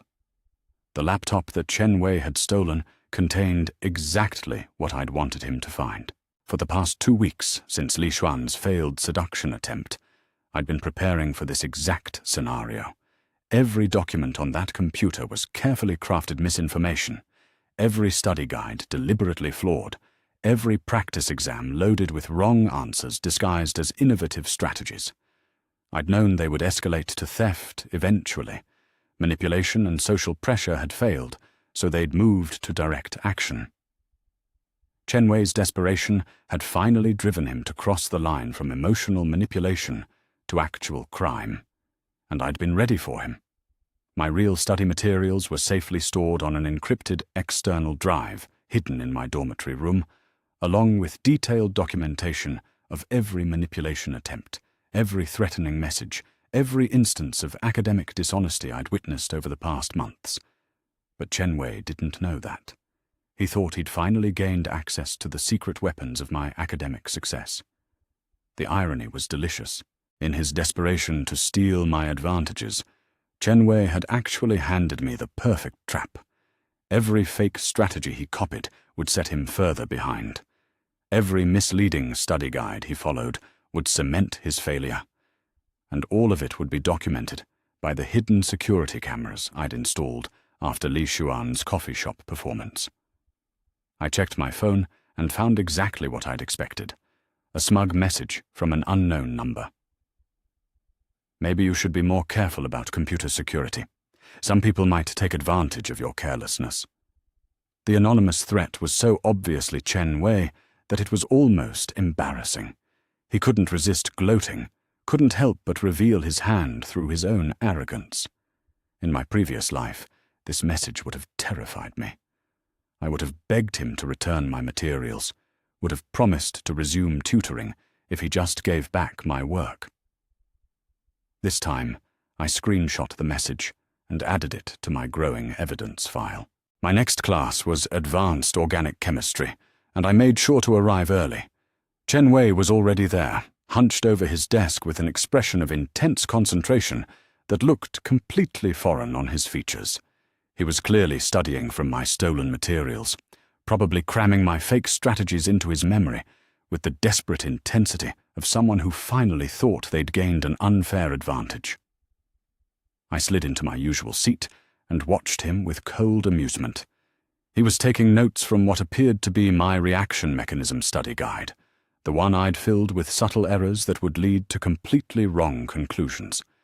Every formula he copied, every principle he memorized, was designed to sabotage his understanding of the actual chemistry involved. "Looking focused today, Chen Wei," I commented pleasantly as I passed his desk. He startled like a guilty child caught with their hand in the cookie jar, then tried to cover his reaction with false confidence. "Just trying some new study methods. Sometimes a fresh perspective makes all the difference." "How innovative," I replied, noting how he quickly closed the stolen files when he thought I might see them. "I hope your new methods work out better than your old ones."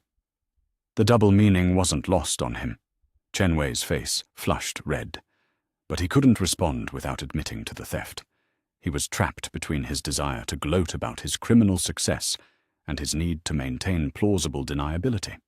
Professor Chen began the lecture, and I watched Chen Wei frantically trying to apply my fake strategies to the actual material being presented. His confusion was almost palpable as he realized that the innovative approaches he'd stolen weren't matching up with the professor's explanations. In my previous life, I would have felt guilty watching someone struggle with concepts I could easily clarify. I would have whispered helpful corrections, would have shared my real understanding to prevent him from falling further behind. The old me had been so conditioned to help that I'd automatically fixed other people's mistakes, even when they'd wronged me. This time, I simply took my own notes, while Chen Wei dug himself deeper into academic quicksand with every misapplied principle from my carefully crafted misinformation. After class, I overheard him talking to Li Xuan in hushed, frustrated tones. "Something's wrong with her study methods," he was saying, his voice tight with confusion. "The approaches don't make sense when you actually try to apply them. Maybe she's not as smart as everyone thinks." Li Xuan's response was sharp with irritation. "Or maybe you're not understanding them correctly. These were supposed to be her secret weapons, the strategies that made her so successful." "I'm following them exactly," Chen Wei snapped back. "But they're leading to completely wrong answers. Either she's been faking her intelligence this whole time, or..." The conversation trailed off as they realized I might be listening. I continued walking past them, as if I hadn't heard anything, but their confused anger was music to my ears. They were starting to suspect they'd been played, but they couldn't figure out how or why. My phone buzzed with another anonymous message. "Your stolen materials aren't helping anyone. Maybe you should consider improving your study methods." This one was clearly from Li Xuan, attempting to make me question my own abilities by implying my strategies were ineffective. They were trying to gaslight me into believing that my academic success was somehow fraudulent, that the materials Chen Wei had stolen revealed flaws in my approach. In my previous life, this psychological manipulation might have worked. I'd been so insecure about my intelligence, so dependent on external validation, that suggestions about my inadequacy could send me into spirals of self-doubt. Now I simply added the message to my evidence file and continued with my day. The real proof of my trap's effectiveness came during the next practice exam.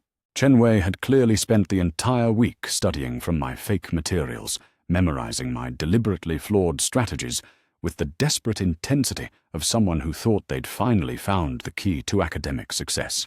His confidence was visible as he entered the examination room. For the first time in weeks, he wasn't panicking about his preparation.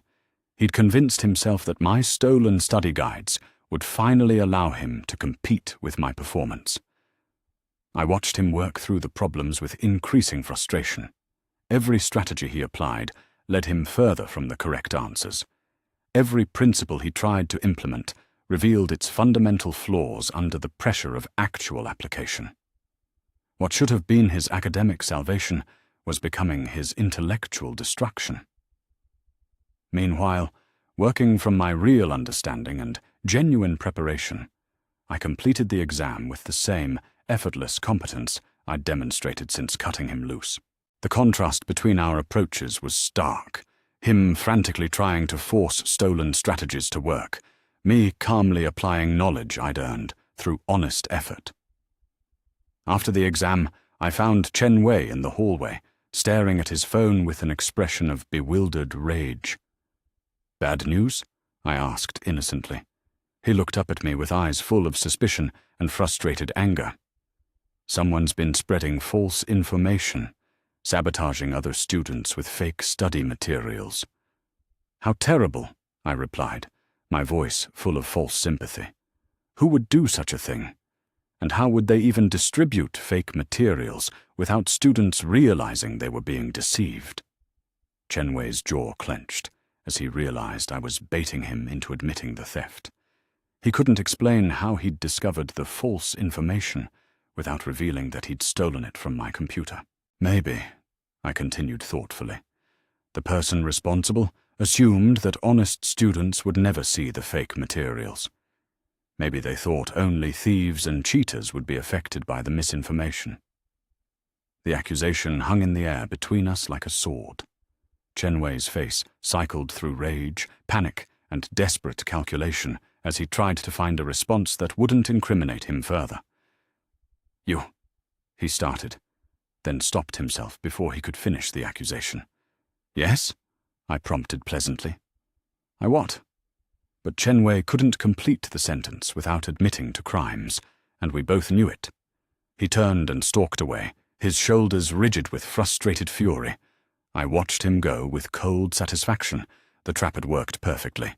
Chen Wei had stolen what he thought were my academic advantages, only to discover they were weapons designed to destroy him. Every hour he'd spent studying my fake materials had set him further behind. Every strategy he'd memorized had sabotaged his understanding of the actual course material, and the best part was that it was all his own fault. I hadn't forced him to steal my laptop. I hadn't made him choose crime over honest effort. I'd simply prepared for the inevitable escalation of his desperation and let him destroy himself with his own greed. My phone buzzed with one final message from the unknown number. "This isn't over." I smiled and typed back, "You're absolutely right. It isn't over. It's just getting started." Everyone has to pay for their actions, and Chen Wei's payment was coming due with interest. He'd crossed the line from manipulation to theft, and now he was about to learn exactly what happened to people who tried to steal their way to success from someone who'd already died once from carrying their dead weight. My wonderful life was just beginning, and it definitely wouldn't include being anyone's victim ever again. The email from the Academic Integrity Board arrived on a Thursday morning, its formal subject line cutting through my inbox like a blade. Request for statement regarding recent security incident. I opened it with the same calm satisfaction I'd felt watching Chen Wei struggle with my fake study materials. Professor Zhang wanted to see me in her office that afternoon to discuss irregularities in computer access and potential academic misconduct. The investigation had begun exactly as I'd planned, triggered by the evidence I'd submitted 3 days earlier. The security footage was crystal clear. Chen Wei entering my dormitory hall at 11 p.m., using a copied keycard he'd somehow obtained, and leaving 20 minutes later with my laptop bag slung over his shoulder. The hidden camera in my room had captured him rifling through my desk, photographing my backup files, and even taking physical notebooks before settling on the laptop as his primary target. But I hadn't submitted the footage immediately. Instead, I'd waited just long enough for Chen Wei to act on the stolen materials, to commit himself fully to the fake strategies I'd planted. I'd wanted him to be completely invested in the misinformation before pulling the trap shut around him. I arrived at Professor Zhang's office precisely on time, carrying a folder thick with documentation. Chen Wei was already there, slumped in his chair with the defeated posture of someone who'd realized their situation was far worse than they'd initially understood. "Thank you for coming," Professor Zhang said, her voice carrying the formal courtesy that academics used when dealing with serious misconduct. "We're investigating reports of unauthorized access to student materials and potential academic fraud. I understand you've experienced a security breach." "Yes," I replied, setting my folder on her desk. "My laptop was stolen from my dormitory room last Tuesday evening. I have security footage of the incident, as well as documentation of subsequent threats and harassment." Chen Wei's head snapped up, his eyes wide with the kind of panic that comes from realizing you've been outmaneuvered completely. He'd clearly expected this meeting to be about academic performance, maybe a gentle inquiry about his recent struggles. He hadn't anticipated a formal investigation into criminal activity. "Security footage," he stammered. There must be some mistake." Professor Zhang opened my folder and began examining the printed screenshots, her expression growing more serious with each image. The evidence was overwhelming. Time-stamped photos, showing Chen Wei's face, clearly visible as he committed the theft, recordings of his threatening messages, documentation of his attempts to use the stolen materials. "Mr. Chen," Professor Zhang said, her voice dropping to the icy tone reserved for academic criminals. "These images appear to show you unlawfully entering Miss Wang's dormitory room and taking her personal property. Do you have an explanation for this?" In my previous life, this moment would have filled me with guilt and panic. I would have been tempted to minimize Chen Wei's crime, to suggest that maybe it was just a misunderstanding, to somehow take partial responsibility for his choices. The old me had been so conditioned to smooth over conflicts that I would have sabotaged my own justice to spare him consequences. Now, I sat quietly and let the evidence speak for itself. We were study partners," Chen Wei said desperately. She'd been sharing materials with me for months. I assumed it was okay to access them when she started being difficult about collaboration. The explanation was so pathetically weak that Professor Zhang's eyebrows rose in disbelief. Chen Wei was essentially admitting to the theft while trying to justify it as some kind of academic entitlement.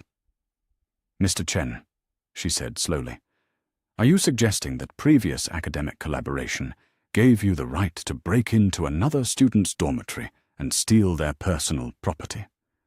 Chen Wei's face went white as he realized his defense had actually made his situation worse. He'd confirmed the theft while revealing an attitude of entitlement that made his crime seem even more calculated and malicious. I didn't mean," he floundered, looking desperately around the room as if escape might materialize from the academic bookshelves. I pulled out another document from my folder. Professor Zhang, I should mention that the stolen materials included practice exams and study guides that contained deliberately incorrect information. Mr. Chen has been distributing these false materials to other students, claiming they represent advanced study strategies. The revelation hit the room like a bomb. Chen Wei's mouth fell open as he realized I'd just exposed the full scope of his stupidity.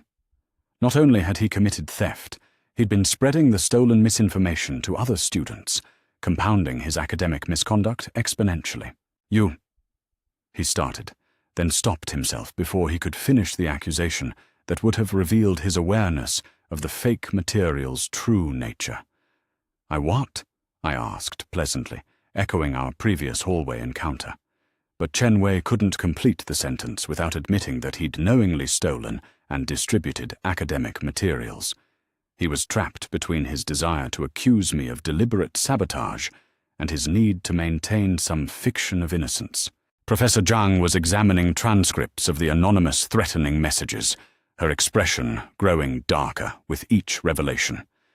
"Mr. Chen, did you send these threatening communications to Mrs. Wang following the theft?" "Those aren't threats," Chen Wei protested desperately. "They're just comments about academic security." "Anonymous comments about academic security," Professor Zhang repeated slowly.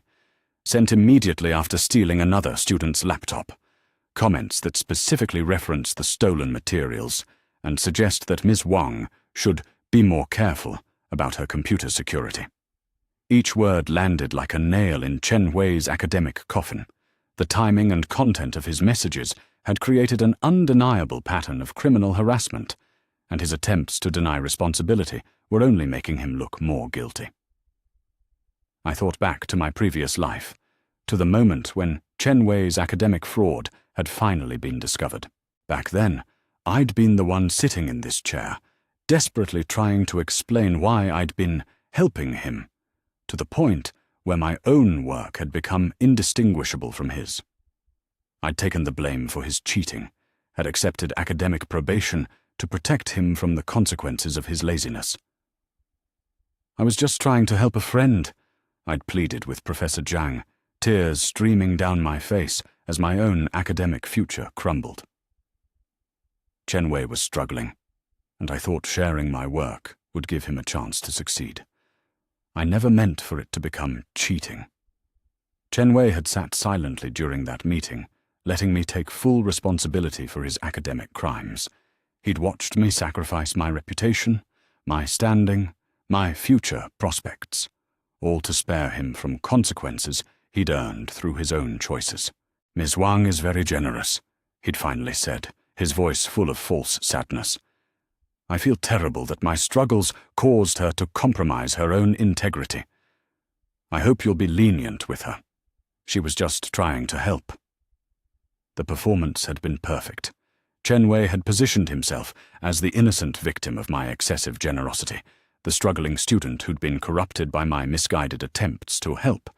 I'd been punished for academic misconduct, while he'd received sympathy and support for being led astray by my poor judgment.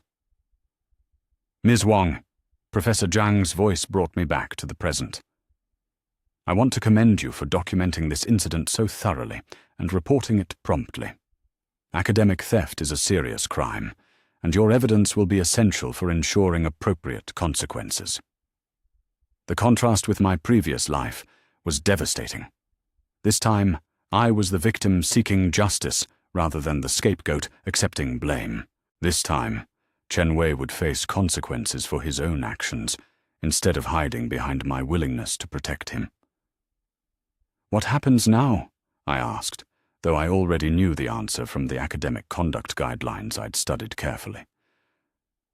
"Mr. Chen will face formal disciplinary proceedings for theft, harassment, and academic fraud," Professor Zhang explained.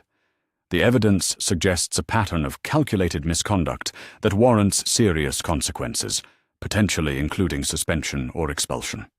Chen Wei made a sound like a wounded animal, His entire academic career was crumbling around him, and there was no one left to take the blame on his behalf.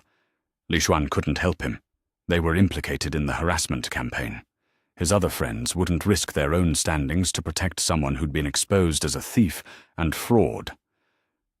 For the first time in his life, Chen Wei would face the full consequences of his choices without a scapegoat to absorb the damage. "Please," he said, his voice cracking with genuine desperation. "I can explain everything. This is all a misunderstanding. Ms. Wang and I have history. She's trying to ruin me because I couldn't return her feelings." The last-ditch attempt at character assassination was so pathetic it was almost funny. Chen Wei was trying to reframe criminal theft as romantic revenge, suggesting that I'd fabricated evidence because of some imaginary rejection. Professor Zhang's expression turned glacial.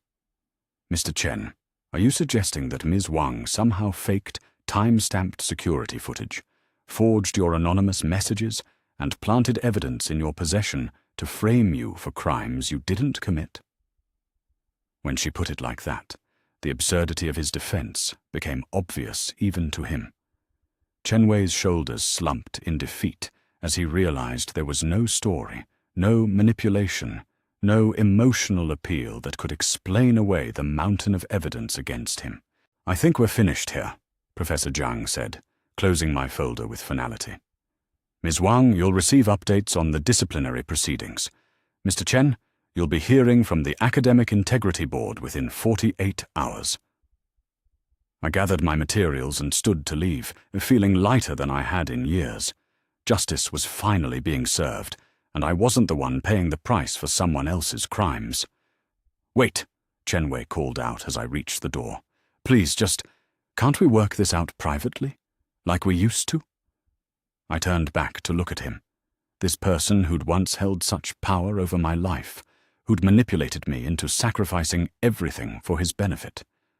Now he was just a panicked student, facing the consequences of his own choices, begging for mercy from someone he'd spent years exploiting.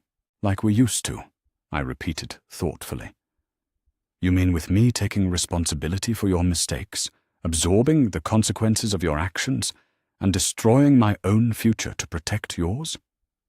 Chen Wei's face crumpled with the realization that I remembered everything, understood everything, and would never again be his willing victim. "Everyone has to pay for their actions, Chen Wei," I said softly. "This time, you'll be paying for your own." I walked out of Professor Zhang's office without looking back, leaving Chen Wei to face his first real reckoning with consequences he couldn't manipulate someone else into absorbing. The investigation would continue. The evidence would speak for itself, and justice would finally be served by someone other than me. My wonderful life was just beginning, and it definitely wouldn't include being anyone's scapegoat ever again.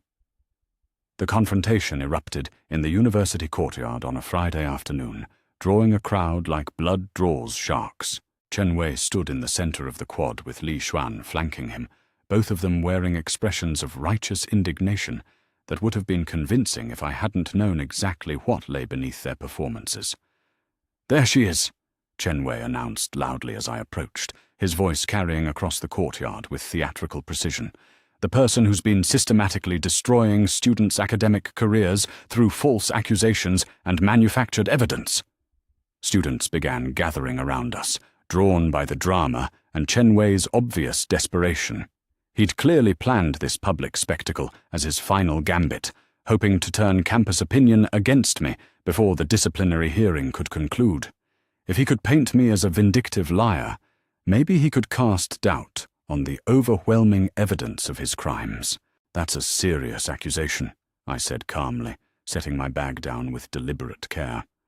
"Are you suggesting I somehow fabricated time-stamped security footage of you stealing my laptop?" "You planted that camera specifically to frame me," Chen Wei shot back, his voice cracking with the strain of maintaining his victim narrative. "You knew I'd come looking for study materials because you'd been deliberately withholding help when I was struggling." The twisted logic was breathtaking.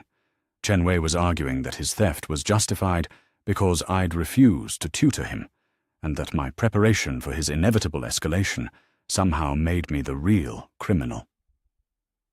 He was positioning himself as the victim of an elaborate conspiracy rather than a student who'd chosen criminal behavior over honest effort.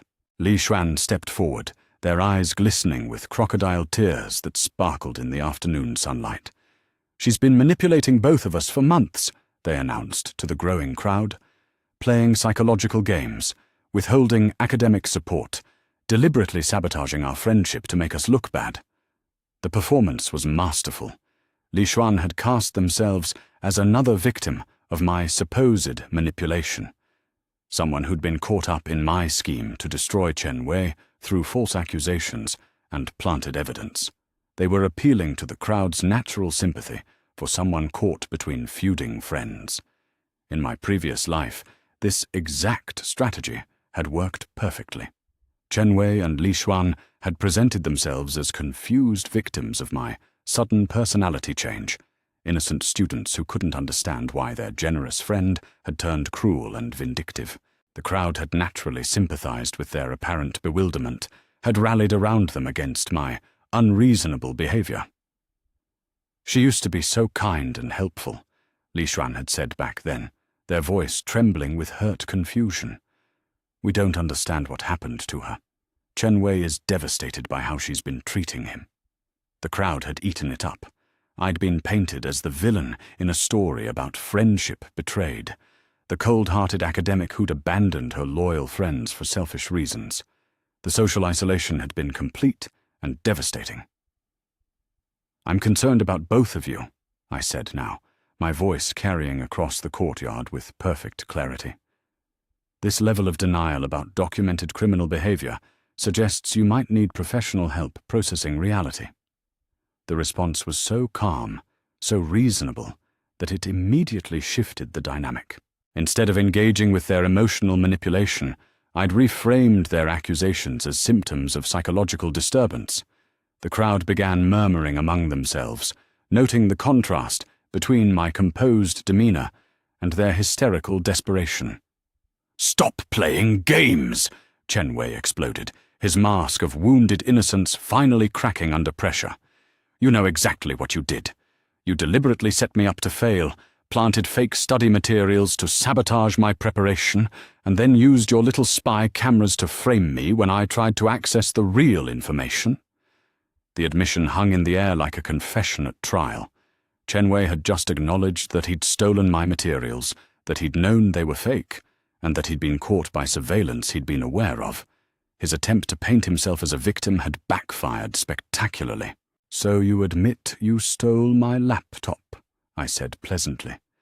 "And you're angry that the materials you stole weren't helpful to your academic performance. That's an interesting defense strategy."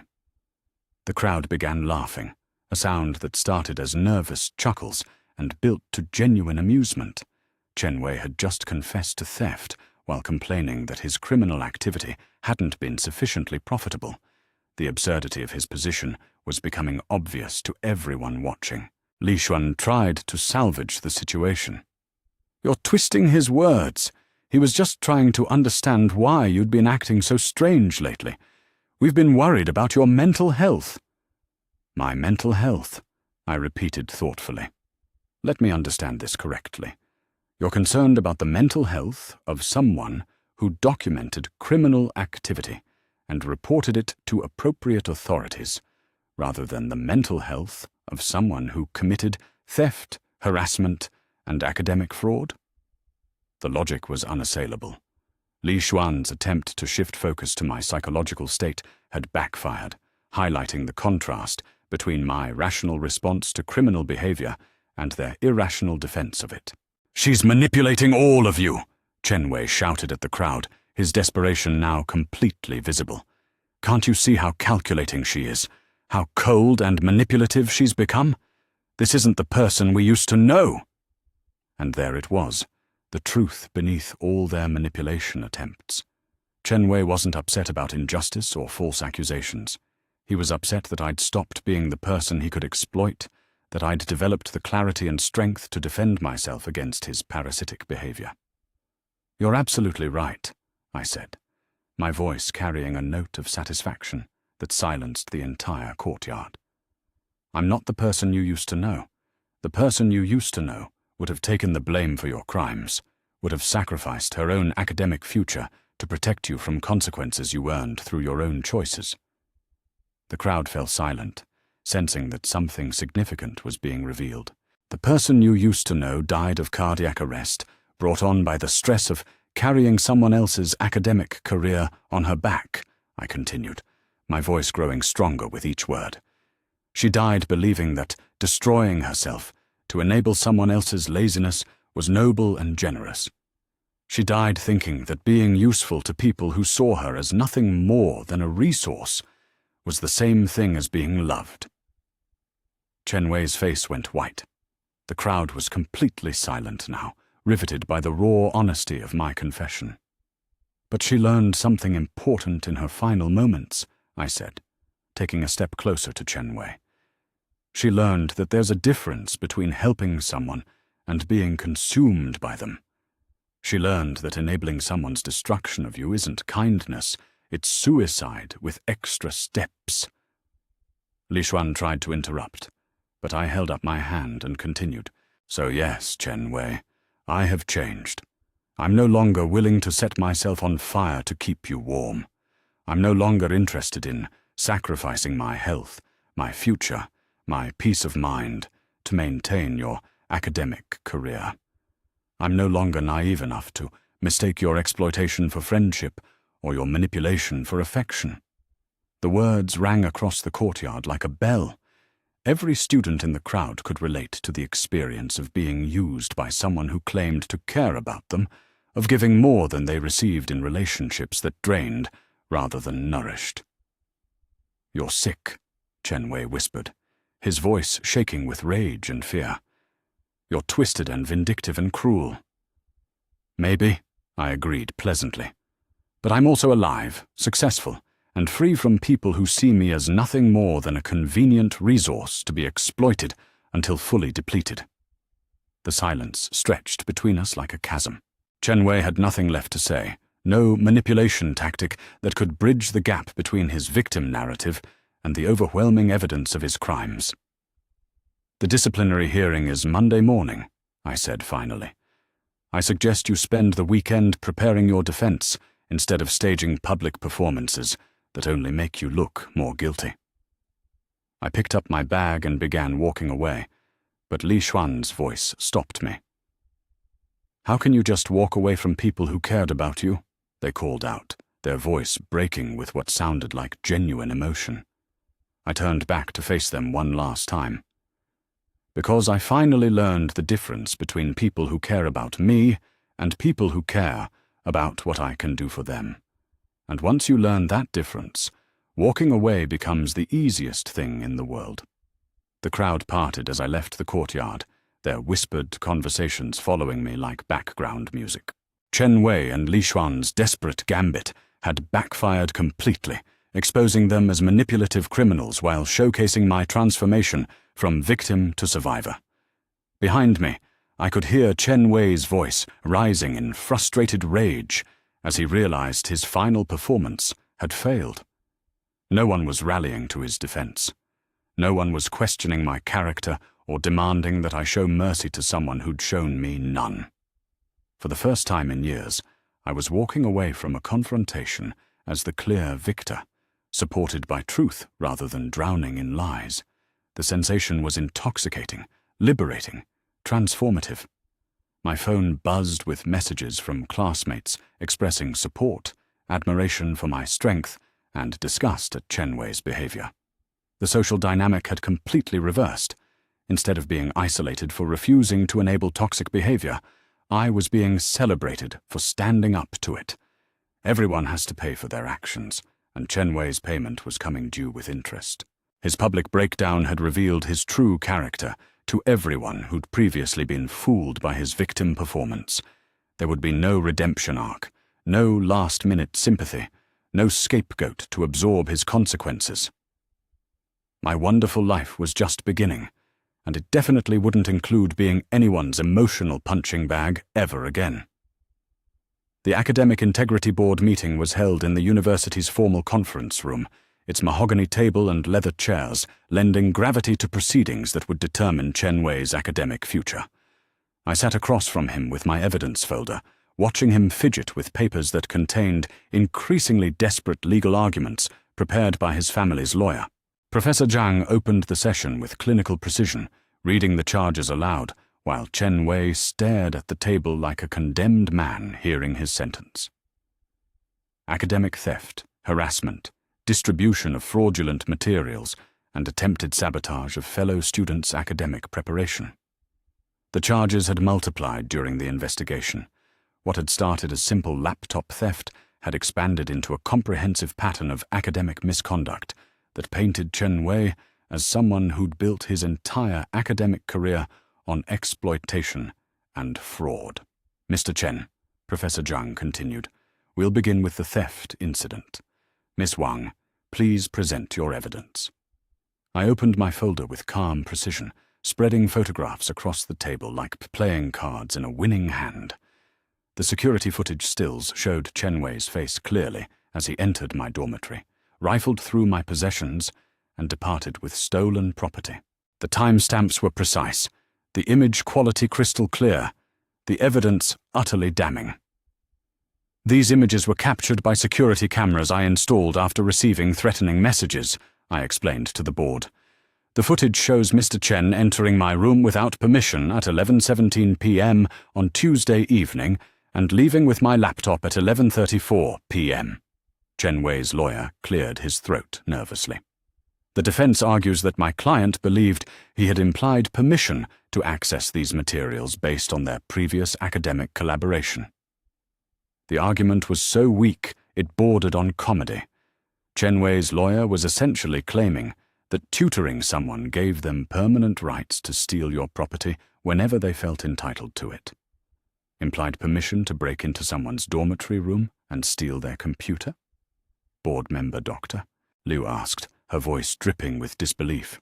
Are you seriously arguing that academic collaboration creates legal rights to commit burglary? The lawyer's face flushed red, but he pressed on. My client was desperate to maintain his academic standing. Ms. Wang had withdrawn her support without explanation, leaving him unable to prepare for crucial examinations. I couldn't help but smile at the victim-blaming strategy. Chen Wei's defense team was arguing that his criminal behavior was my fault for refusing to sacrifice my own academic success to prop up his incompetence. Professor Zhang, I said, pulling out another set of documents. I'd like to address the claim that I withdrew support without explanation. These are printed copies of my communications with Mr. Chen over the past semester, including his demands for tutoring sessions that interfered with my own study schedule. The board members examined the message threads, their expressions growing more disapproving as they read Chen Wei's increasingly entitled demands. He'd treated me like a personal tutor he could summon at will, someone whose time and energy belonged to him by default. Mr. Chen, Dr. Liu said slowly, these messages suggest you viewed Ms. Wang as obligated to provide academic support regardless of her own needs or schedule. Is that your understanding of student collaboration? Chen Wei's mouth opened and closed soundlessly.